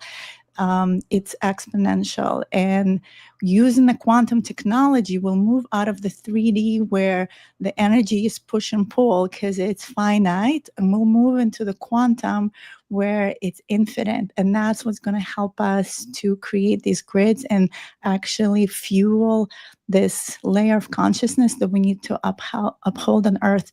Another point I wanted to bring in, because that's been coming really strong, is about these new children that are coming in. I've been having firsthand experience with my own niece, these new volunteers, because Debbie talked about the first wave of volunteers, the second, the third, but this new wave that's coming in right now, they are catching on this timeline we're in. Many of them actually making the choices to come in from angelic realms, Andromedan realms.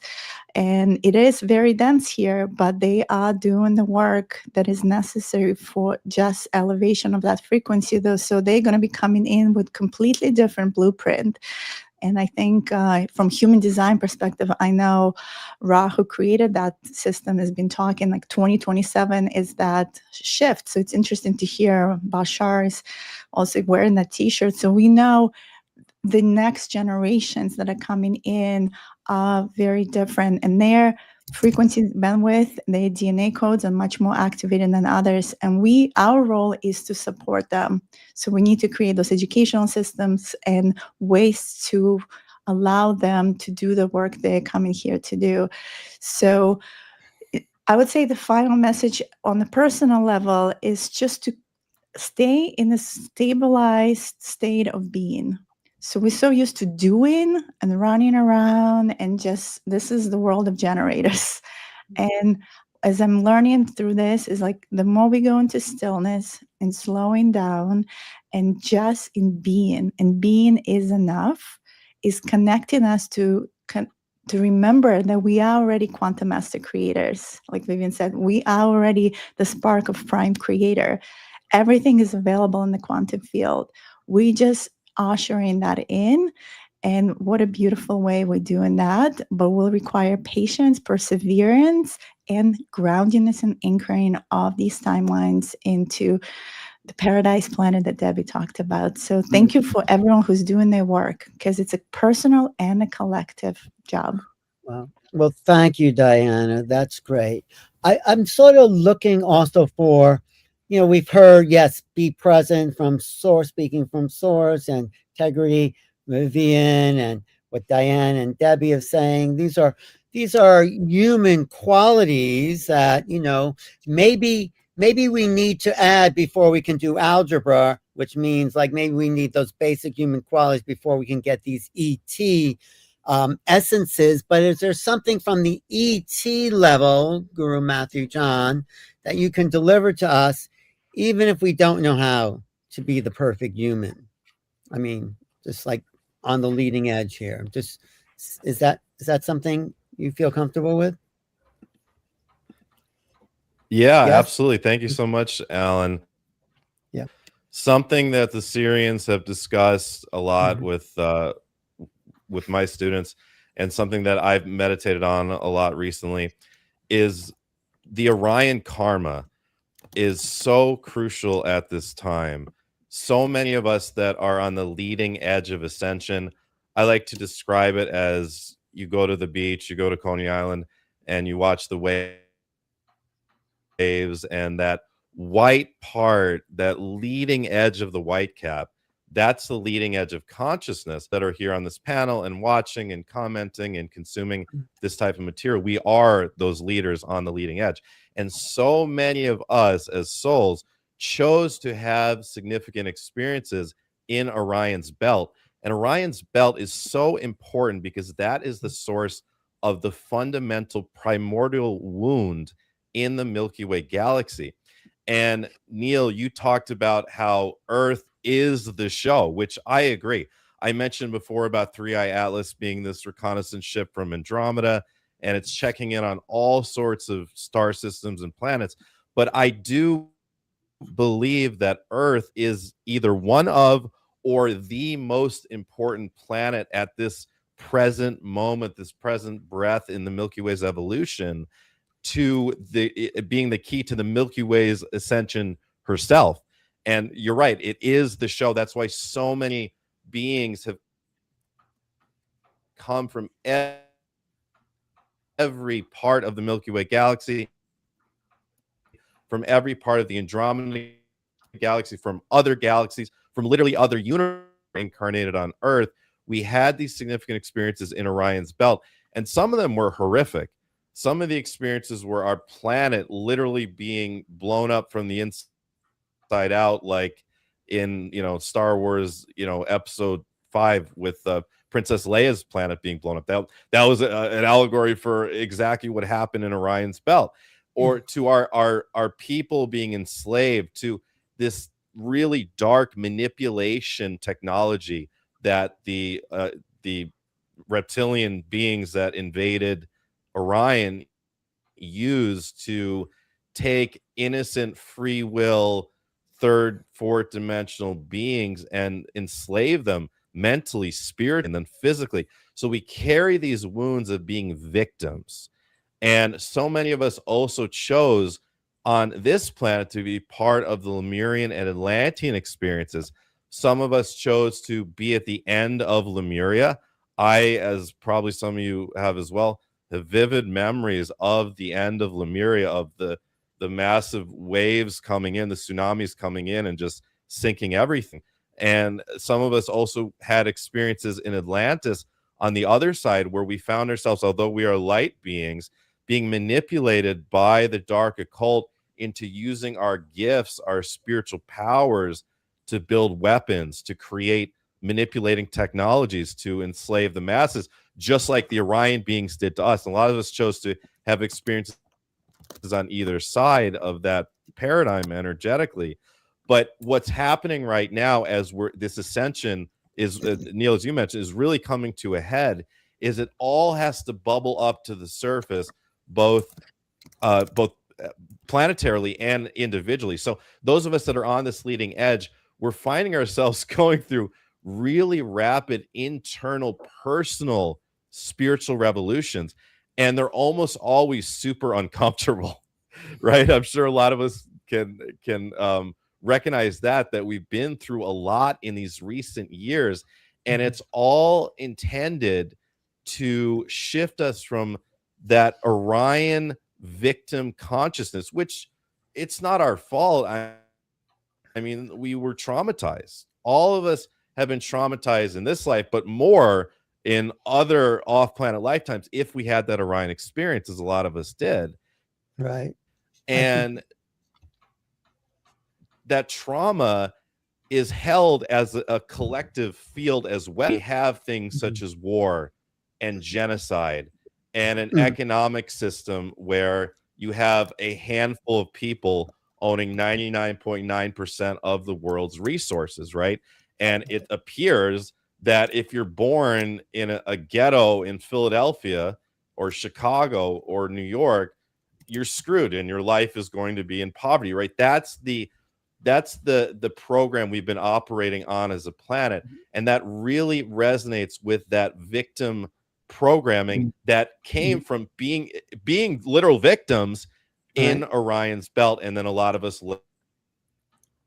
later here on planet Earth.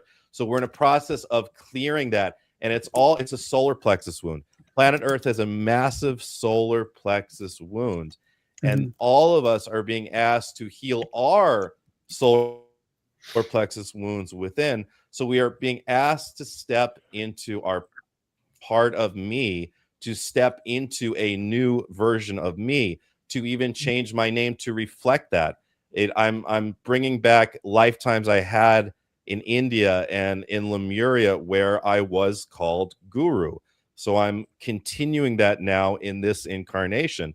And that's a part of me stepping into my true, let's say, the highest vibrational solar plexus that I'm able to step into. And all of us are being asked to do that. And the more of us that do that, that allows us to shift as a planet from that Orion victim conscious to the Pleiadian, the Sirian, the Arcturian, the Lyran, the Yael, the Essassani, those higher vibrational frequencies.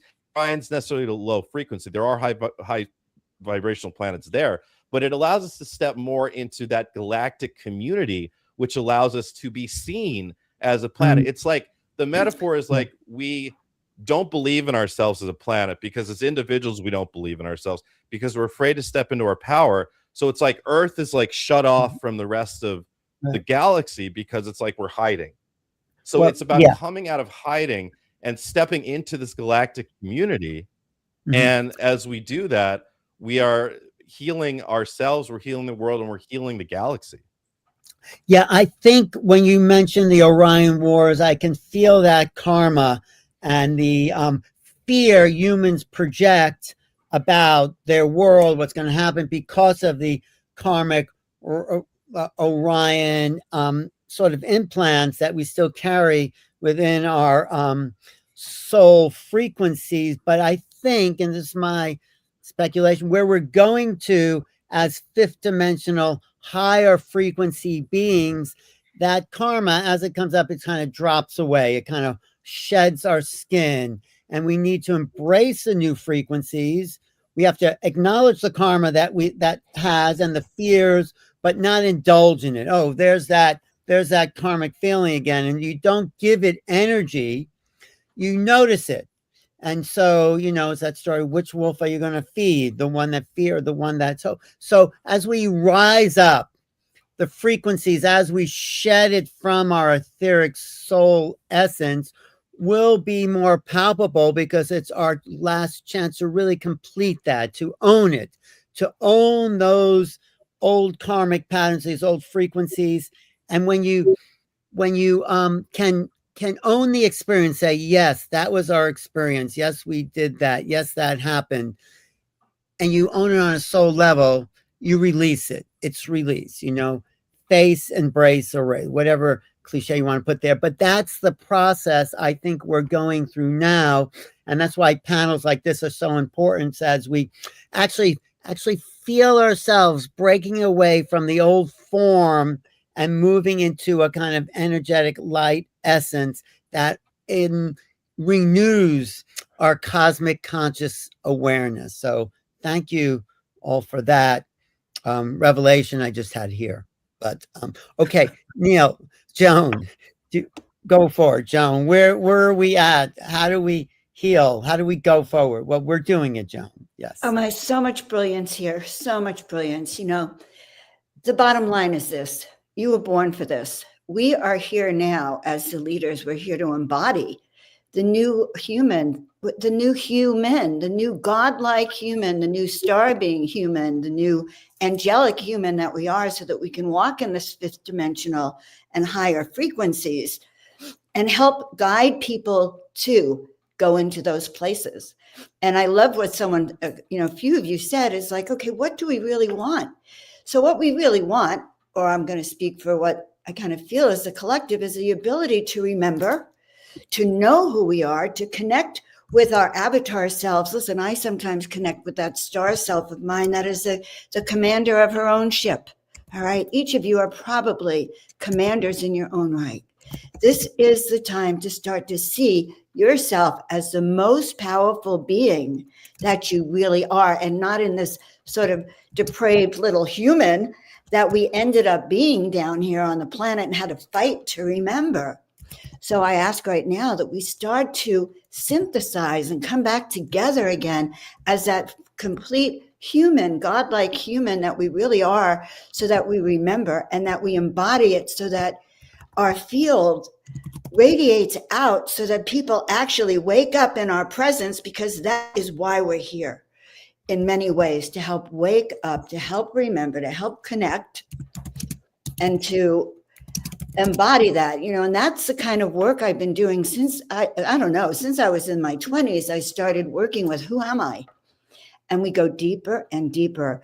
And one of the things that I do, which makes it so exciting, is I do these soul portraits that show you that soul aspect that's unified. So let's all start to think of ourselves as that unified galactic being, the galactic celestial advanced humans that we are, and that we came in as our mission to embody. And I'm not talking just for the panelists, I'm talking for each and every one of you who is listening now or will listen in the future. You are who you've always known you are. Remove the veil, stop, walk away from that programming. And this panel has changed the field already for this true disclosure. And I thank you all for I just am so grateful to be here. Thank you.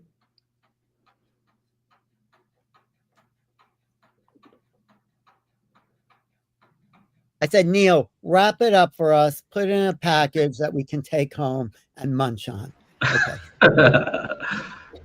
This is beautiful. So, there's been a lot of conversation here about Orion, our traumas, and us, and what has occurred through the cosmos, and even my analogy of us bringing this to Earth to really work it out. And I feel like that's the yardstick to measure how we can interact with the galactic communities, how we interact with each other. There's the Israeli space minister that I forget his name, I always forget it, but the one that said that we are being interacted with, the galactics are interacting with us, but we're not at the level yet that they want to have open contact, something around those lines. But I translate that into esoteric terminology.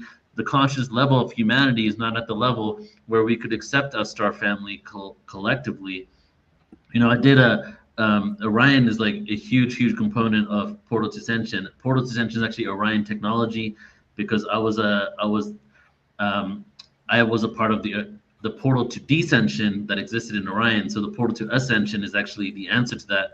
And I did a 3-part series on YouTube. You guys can check it out if you're on the YouTube, called Scars of Orion. It was 4 hours each for 3 weeks, and we went deep into Orion. And So one thing we got to realize, though, the only way we get over this victim consciousness is realizing that we were also the perpetuators, you know. And the amount of lives I've seen, very long, 5 million year story, very short. Okay, I came through the portal to descension from Orion, and I incarnated on Earth. I'd already been on Earth, but a fragment of myself was in Orion. I came down and I merged with my soul essence here. These are the memories that I collected. And what I was doing on Earth was I was trying to hold accountable the darkness that had came and hijacked this cosmic egg technology from Orion that was used to terraform planets and that was used to terraform Earth and create the first victim consciousness, enslavement, reptilian brain evolution on this planet. When I came down, I started incarnating over and over, battles, wars, bringing down kings, bringing down empires. And then one day, I reincarnated as one of them. And when I reincarnated as one of them, I realized that I am also on the other side. I'm both of it, right? So it's like the stage that we manifested from it. So it's very interesting. How do you live this paradox? You hold those that have done what they've done to us accountable, but you hold it from a place of divine neutrality where you're not projecting your emotional triggers and traumas on the situation, you know? Because darkness, what is darkness? Darkness is a fragment of source that is so fragmented from the original source that it doesn't see itself in the light anymore. But the darkness came from the source. Light came from the source. When the singularity split into duality, light and darkness both came from it. But then the light is very similar to source because it exists in harmony. And the darkness continued to fractalize until we got into the lowest of dimensions. And in my opinion now, the darkness is this wounded little apparition child that's in the corner, fearing and quivering and doing everything it can to protect himself because it's scared of the light. And which is why people always say, like, you know, return to the light. Oh, the ghost, like Ghostbusters, right? Like creating a tunnel of light to show the spirit how to get back to source, you know?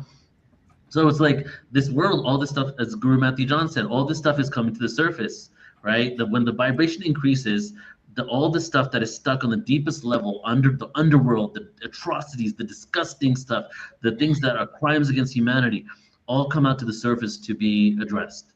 And some people think that, oh my God, we're not ascending because look at all this craziness. Look at P. Diddy, look at Epstein, look at all this stuff. But all this stuff has been existing for many, many years, many generations. You know, it can go back into the Roman times where I had lives as Rome doing these things myself and beyond that. And so what's going on right now is what I like to say is a collective spring cleaning. And another analogy, and I love analogies, what came to me is that we've been through a long, dark winter. But what comes after winter is the spring. But when you're in the spring, you need to do a spring cleaning. And that's what's going on. If we're ascending with our bodies, we're not going to be able to take our baggage into the next dimension. Just like you can't take your goods, your belongings with you when you die physically, we're like literally dying with our physical bodies still intact. And as we do that, we move to the next reality. And the things that we can take now aren't our golden trinkets. They're literally our traumas, our baggage. We can't exist in this new reality and vibration without it. And so much of it, I have so much deep traumas left on this world. So it's coming out in all types of crazy ways, right? So it's all about perspective. We have that perspective. We hold space for ourselves first, you know. This is a monologue for myself, by the way. I'm going through this stuff. So like, we hold space for ourselves and we hold space for the world so that we can really help each other move forward into this new reality. And right. Sense. Thank you for mentioning new realities, Neil. But thank you. No, this has been a really informative panel. Should we go one more? What's our schedule here? To go. Well, okay. Does anybody have to leave? Well, we could just do a quick wrap up. Okay, what's your final comments, Joan? Go for it. Yeah. Okay, remember who you are, everyone. You are here for this.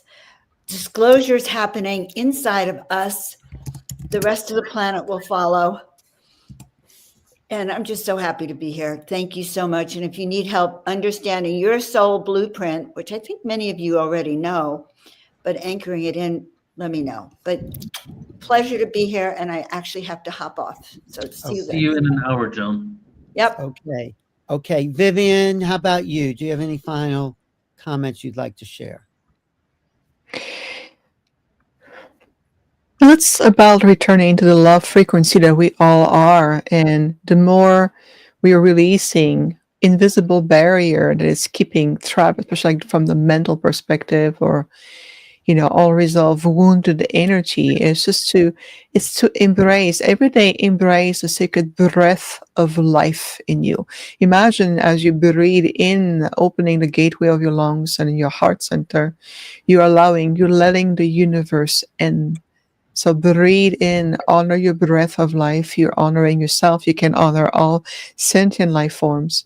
And it's about understanding that you are living in a very symbiotic ecosystem of living intelligence to everything, the animal kingdom, the tree nations, the water, the resources, Gaia herself, you, the star nation, every star, every planet, every particle in the great multiverses.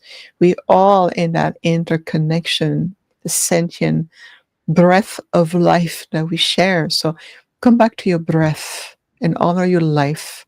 And we're here with you. This is why I am here in a hybrid human form, engineered to be here on the planet with you as an Arcturian ET being. And this is just the beginning. So trust. And we are thrilled to be with you. Oh, Viviane, we're thrilled that you are with us and we're with you. And looking forward to our next adventure Indeed. There. Okay, source itself. I just noticed there was a question in the chat about someone trying to heal themselves, not being able to be powerful if they can't heal themselves. Can you just address that? Because I think that's a sincere. Sure. Well, you're not your circumstances. You have tremendous resources that you can call upon to assist you with your own healing. Always return to your divine I am, and envision the world and yourself in which the way you wish to have it be. Having that visualization is key to seeing yourself whole and complete. And part of that really has to do with understanding that all things are working for your greatest and highest good. Sometimes I think we set an ideal and we say it has to be this way. And the universe thinks quite differently, source thinks quite differently. And so one of the questions is to say, where's the greatest and highest good in this? What can I grab? What can I learn and what can I focus on? That's how we shift our thoughts, and that's how we change our vibration. And then it's amazing to see how that vibration changes everything. And we sometimes don't realize it, but each and every one of our circumstances and each and every one of our connections that we have serve us and expand us. And so it's finding the gift in all of that and transcending any negativity or any doubt that you're not divinely loved and that you're not perfectly where you're supposed to be right here, right now. I think that's what Joan means when she says, remember who you are, because you are a being that is designed for its greatest and highest good. Right. And so we can get ourselves into a separate mentality where instead we can just embrace our power. Yes, and have compassion for your brothers and sisters. We're all ascending, all of the birds, the trees, the animals. We're all ascending through this process. And so, we're all connected. Thank you. I mean, yes. And also we have a body, but who we are is the vehicle in the body. And of course you want to be the best you can be. And I think we have to just love this embodiment as much as we can. And that love helps to re-energize whatever condition we may have. What do you say, Guru Matthew? You with us? Unmute. Yes. Yeah, thank you, Alan, and thank you everyone for all of the wonderful messages. I'm really, really just so thrilled to be here with all of you, and such beautiful messages helping us all to remember our power and to remember who we truly are and to remember to be present as well. That's such a wonderful reminder that we all need to hear on a daily basis. And I really want to leave everyone with this thought. You don't have to do anything. You don't have to achieve anything. You don't have to be anything to yourself or to anyone to be worthy. You are worthy by the nature of existence. Does a squirrel question its worthiness? Only us humans, because we have such an advanced mind and we think about everything all the time, that we question our worthiness.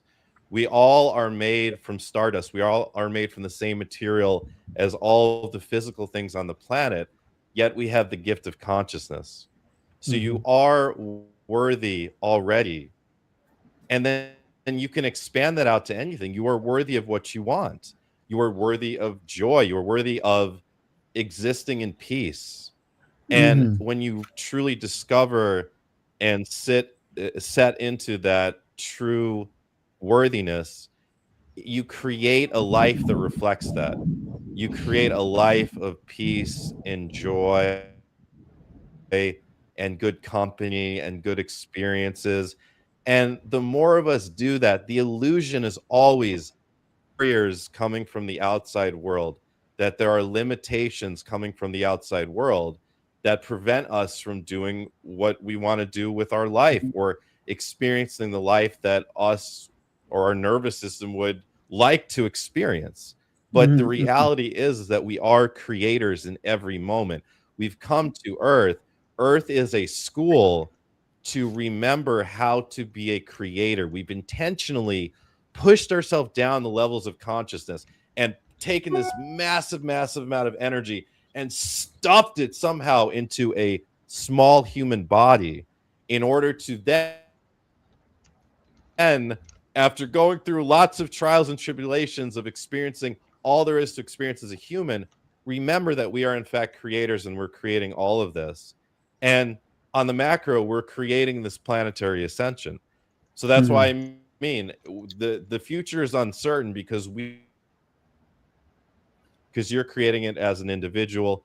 Be worthy first and watch everything fall into place after. And also, I just want to mention, if any of you are interested in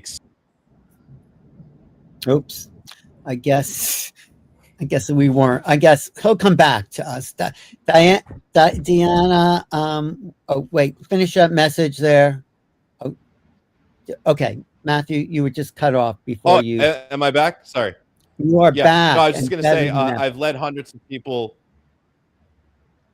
Yeah, I was going to say, Alan, I've led hundreds of peoples over the years to actually travel to their home planets. I take them on a journey. So if you'd like a journey, go to my website. And thank you so much, Alan, for your kind words. I appreciate it. Thank you. Sorry about the lag in my mic. It's okay. There's no lag on planet Earth. We're all catching up on whatever level we can. So thanks for being here. Okay, Diana, what about you? No, I mean, in my microphone, it seems like it's lagging. Okay. So yeah, to clear the interference, right, Matthew, and to always, I think the interference is valid because it always kind of gives us a reflection and mirroring of are we in distortion or are we discerning the energy that's coming? I think it's really good point, like to constantly hold that distortion meter as we go on our journey of kind of what aligns with you, because ultimately, as everyone was talking, I was like, what would I talk about? And it brings me back to this concept in ancient Egypt. Many of us probably remember that Atlanteans is the concept of Ma'at, which is the cosmic law one. And it's the principle of divine balance and that governs all things. So this universe is all about harmonization. It always wants to come back to alignment. So wherever we are on these journeys, you know, whether we are on the light side, on the dark side, ultimately we're all coming back to put the equation together. Because in the ancient Egypt, you know, if the soul was passing, its heart was always weighted against the feather. So if your heart is lighter than the feather, and that's really our role, is to come back to the portal of the heart, like Viviane was saying, and connect really to the essence of remembering who we are, then we're aligning our thoughts, our words, our action with that divine order to restore that harmony within us. And And the other message was coming through really powerfully is remembering the feminine lineages of light. So there are this, the masculine and feminine within us, we also bringing that together because the divine feminine has been really suppressed for eons. And I think as it's rising and the divine masculine is coming together, we all carry those codes of queens, of priestesses, of builders of peace. And it's time for us to let the grace lead our path, to allow the light be what we really represent here on Earth, right? Very ancient, and yet we create in this new future timeline together. So we just weaving it all together. We reintegrate it into alignment. So just always remember, wherever you are on your journey, no matter how bad your day is, just like Viviane said, take a deep breath or slow yourself down or ground yourself and or open yourself to more gifts of remembering, like expressing light language. There's so many ways of finding your way to bring yourself back into alignment. And as in you in alignment, then all information is available for you. All the connections are there in the quantum field. And so there's not much to do. It's just to bring yourself to that original blueprint. And so I'm really honored to be here on this beautiful panel of remembering, of reconnection. And I can't wait for everyone to start remembering they're a part of this galactic, beautiful community. Thank you, Diana. Thank you. Before I get to Debbie, I just want to acknowledge what I've been going through. Here we are, star seed messages. I was expecting some incredible scientific formula, some amazing activation. But the starseed message, what I got today, is to be human, is to honor the human. This is what the star seeds are trying to tell us, that this human essence is a star seed itself. We are growing from a seed into blossoming into being a star seed awareness adult. We are still seeds, but we're growing with our humanity. The ancient Chinese have a book called the Tao Te Ching. The Tao is the way, the De is integrity, the Te, the way of integrity to ourselves, to our community, to our planet. That is what I got here as the starseed message. How do we live with integrity on all levels to awaken the potential that this greater level of reality really holds for us? We have to grow ourselves up on this level if we're going to really embrace the unknown that is coming. So thank you all for everything you've shared. And Debbie, I know you have something else to add to this. So thank you also for being here. Oh, thank you for having me. And I'm just really honored to be part of this wonderful panel. I don't know if I can really add much more to all the beautiful words that everyone has shared, but I would say I do agree with Matthew John that you honestly don't. The thing that I get from a lot of starseeds and light workers is that they all feel like they got to be on this great mission and do all this great work and get deep into, changing humanity. And honestly, just being here, just, being a part of this ascension process. Each starseed has a energetic field that raises the vibration of a 50-mile radius around us, which is why we're so spread out on the planet. But basically just being here and just embracing your starseed heritage, your star connections, just in that in itself is going to make a great change on this planet. And thank you all for being here. Thanks. Thank you, Debbie. Thanks for all your contributions wherever you speak and go, and bringing in awareness of these starseed races, these star races. Okay, Neil, do you want to wrap it up with a message, a poem? That's a wrap. Yeah. So just want to say thank you. Thank you to everyone for joining for this panel today. Beautiful conversation. And when we know the intention to do this, have the conversation, but it's really to infuse the timeline with this consciousness, create inspiration for people, really help us reflect within. And it's just been said over and over. Disclosure starts from inside. and creating that inner peace, relaxing our nervous system, seeing and giving compassion to ourselves, having compassion for others, and so that's kind of the message that we have here. And there will be a day where we're going to be having open contact. I don't have it down in my mind. I mean, I wouldn't be doing this as a profession if I did have it down in my mind. Like I'm all in, guys. I don't know about you, but I'm all in on this. And the world is awaiting for us that works for everybody, not just a few people over here, not with income inequality, mass poverty, all of that. A world of abundance, peace, healthy food, elevated consciousness, community, compassion and love. And that's the world that I want to live in, and it's the world we're creating together. So I just want to thank you everybody on this panel for being here. We're going to have the next panel in a few. So I'm going to put everybody else in the green room. We're going to do a couple of announcements. So thank you all for being here, and we'll see you guys soon. No closing wrap, Neil? No closing... I'll do a closing wrap. Yeah, that's cool. Yeah, do a closing wrap. Let's do one about galactics. And so while I'm pulling that up, let me just say that we have the next panel in 50 minutes, okay? And we're going to have... Alan, are you going to be on it? I think I realize I have a lot of stuff to do, so I'm not going to be able to make that. Sorry. Did I lose you? No, do you hear me? Okay, so we'll have Shelley Reef, Debbie Dassinger, Geraldina Roscoe, and a couple of other surprise guests will be joining us as well. And let's do Atlantis, this poem Atlantis. And then I'm going to show you guys a couple announcements. I want to show you the New Living Expo one more time, and then we'll officially close out. Please come for the next panel if you're available. So let's all take a deep breath in together, integrated breath after all the downloads and messages today. Expand it out through the heart.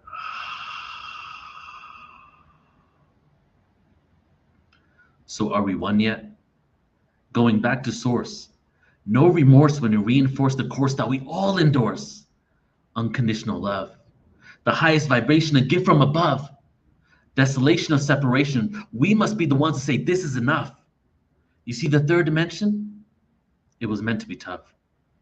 There is no captivity, so unlock the cuffs. Move away from hate and lust. Our thoughts begin to shift the earth's crust. Just like in Atlantis.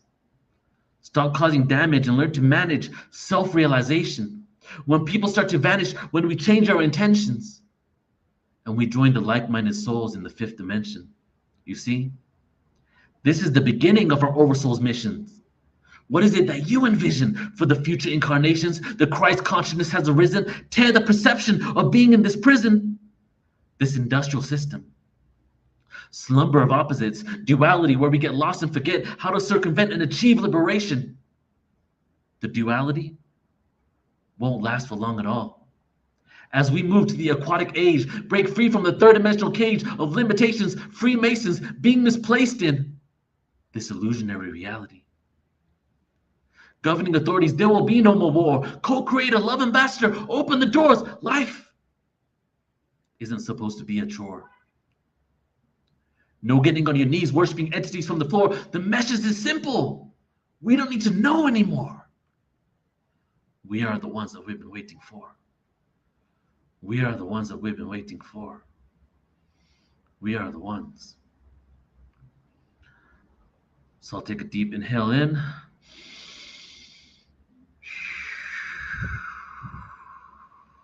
It's my favorite quote. We are the ones that we've been waiting for. No truer words have ever been spoken. Right? All right, so I'm going to do a little screen share, everybody. We're going to show you here what's coming up at Portal to Ascension.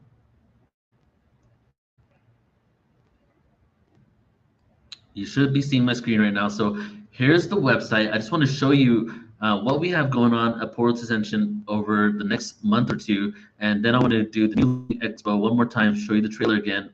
Every panelist today, on today's talk, just right now, and on the one that's coming up in 45 minutes, will be at the Expo.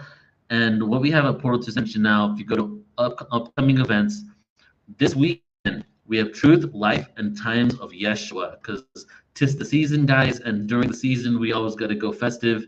So we're going to infuse the timeline with a lot of Yeshua truth, connected to Mary Magdalene and the Essenes, Trisha McCannon, Jane Desiree Hurtak, Kira Wenrider, Dr. Melissa, Sophia Joy, myself, Marguerite Rigoloso, and Trisha McCannon. So it's an all-day celebration this weekend on Saturday. And then, the sixth annual, guys. I gotta say, I'm pretty proud of myself for committing to this every single year on Christmas Eve. Is my annual Pagan Origins of Christmas and New Year's Eve free presentation, broadcasting it in a similar way. Every year we add a little more information. We're going to be paying reverence to the truth of Santa Claus. We're going to go into Krampus, talk about the Amanita muscaria mushroom and the pagan rituals, and then the conversion into, Christianity, the hijacking of Christmas into Christianity on December 24th. Next year, on the 3rd, with Alan, we're doing the Real Disclosure Conference, which will be, talking about just infusing the real disclosure, what's going on, these not only from the reverse engineered craft, but the interactions with ETs, and also a hint of consciousness, of course. Following that, we have the Pleiadians and the Arcturians conference. Now, I've done an annual conference on the Pleiadians and the annual one on the Arcturians, but this year I decided to bring them together. As we are creating unity consciousness, let's have the Pleiadians and Arcturians interact with each other. So we got Viviane Chauvet, of course, Arcturian ambassador, wouldn't be the same without her. We have Althea is going to be there, Debbie Solaris, Marguerite Glioso, who's representing the Pleiades, Judy is coming as well, Dr. Judy Weaver, Brooke Grove, also Pleiadian, Danielle Scranton, Arcturian, Sasha Starseeds is going to give us an epic vocal and singing bowl outro for the event, and myself too. I will say I have huge connections to Arcturus. And then we have lots more. I'll just give you two more. We have the Truth of a Cosmic Lineage with Geraldine Orozco, and then the end of January is our 3rd annual Return of the Dragons conference, which is also great because Dragon connection is massive. Dragons also have a huge connection to Arcturus, so please check out some of those events if you feel compelled to. And we'd love to have you there. It's just because the next couple of months, we're going galactic, everybody. So let me go ahead and show you now the New Living Expo website one more time. So this is the event. This is the event of next year. The amount of love and intention that is going into this, the team meetings we had. Last week, we had like 3 team meetings, 3 days in a row, working 13 hours a day to put this together. It's really going to be quite an experience for everybody. It's a 23rd annual, but I just purchased it this year. And here's some of the speakers.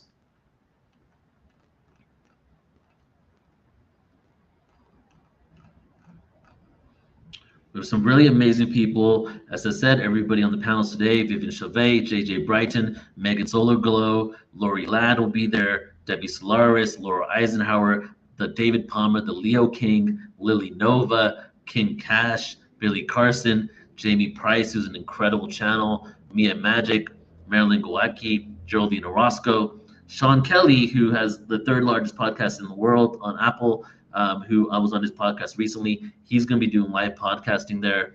We have the OG and pioneer of Western sound therapy, Stephen Halpern, will be with us as well. Cliff Dunning, who has interviewed the who's who in ancient civilization awareness, has Earth Ancients podcast, the Hurtaks, of course, Sasha Stone, and around 70, 80 more people. You can check it out at newlivingexpo.com. And you get, right now we have a special going on for the year. Buy 2 tickets and you get 1 free. So if you want to get it goes until January 4th. So if you want to attend, please go check it out. Here's the link, okay? And with that, everybody, let's play the trailer and then call it for today. And I'll see you. Who's coming here? Let me know if you're coming back in 40 minutes. It's on our YouTube channel. You'll also get an email in about a few minutes if you signed up for this with it as well. But we're going to be doing the next one today is on a post-disclosure, a post-galactic community world. So it's understanding our role in the galactic community. So not only what is our connection to that, like, what is our role now and beyond, but also what a post-disclosure world will look like and the systems that need to change in those moments. So see you guys there. Now let's close out with something beautiful.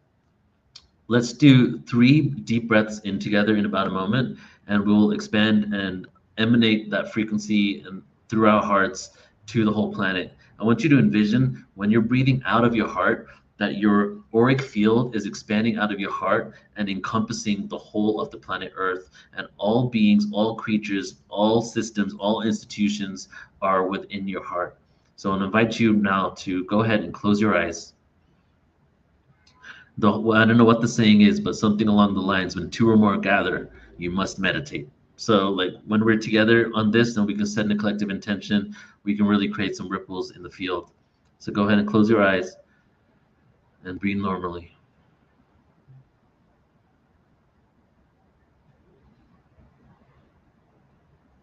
And on your next exhale, begin with the first breath in through your nose. Deep inhale. Expanding it out through the heart as you exhale, encompassing the whole planet within the field of your heart.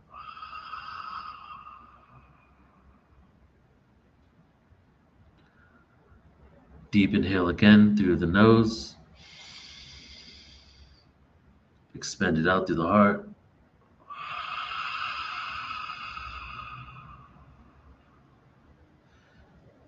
Deep, deep, deep inhale. Hold it at the top of the breath. Expand it out through the heart, encompassing the whole planet in your heart. And just sit there for a moment with an expanded heart, with an expanded aura, with all beings, all creatures, all people, all countries, all plant life, the entire planet existing within your heart. Now take 1 moment here and give your message to the planet and to all beings on it. Your intention, your message, your love, your empathy. Take a moment to have a conversation with Earth.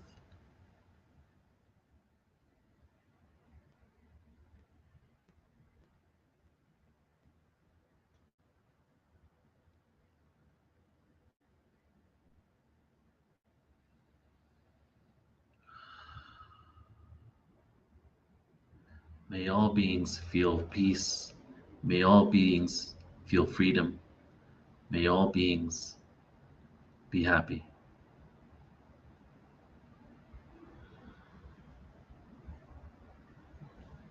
All right, everybody. Thank you all so much for being here.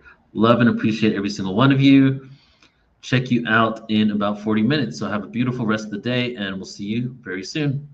And I'll play this New Living Expo trailer as the outro. We have 2 trailers that are going on, and then we'll close. Okay, bye-bye, everybody. The world is changing faster than ever before, and within this evolution, a new consciousness is rising. At the New Living Expo, thousands gather to expand consciousness, explore new conscious technologies, ancient wisdom, and the future of human potential. Immerse yourself in 3 days of heart-expanding wisdom and mind-binding awareness, with over 90 speakers sharing tools to awaken your highest potential. 125 exhibitors, 3,000 attendees, awakened souls unite in one powerful weekend of learning, healing, and connection.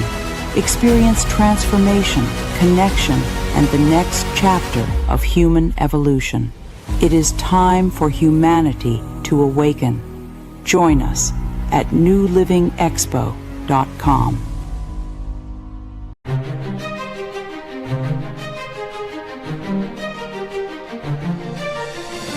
Portal to Ascension proudly presents the 2nd Annual Conference at Sea.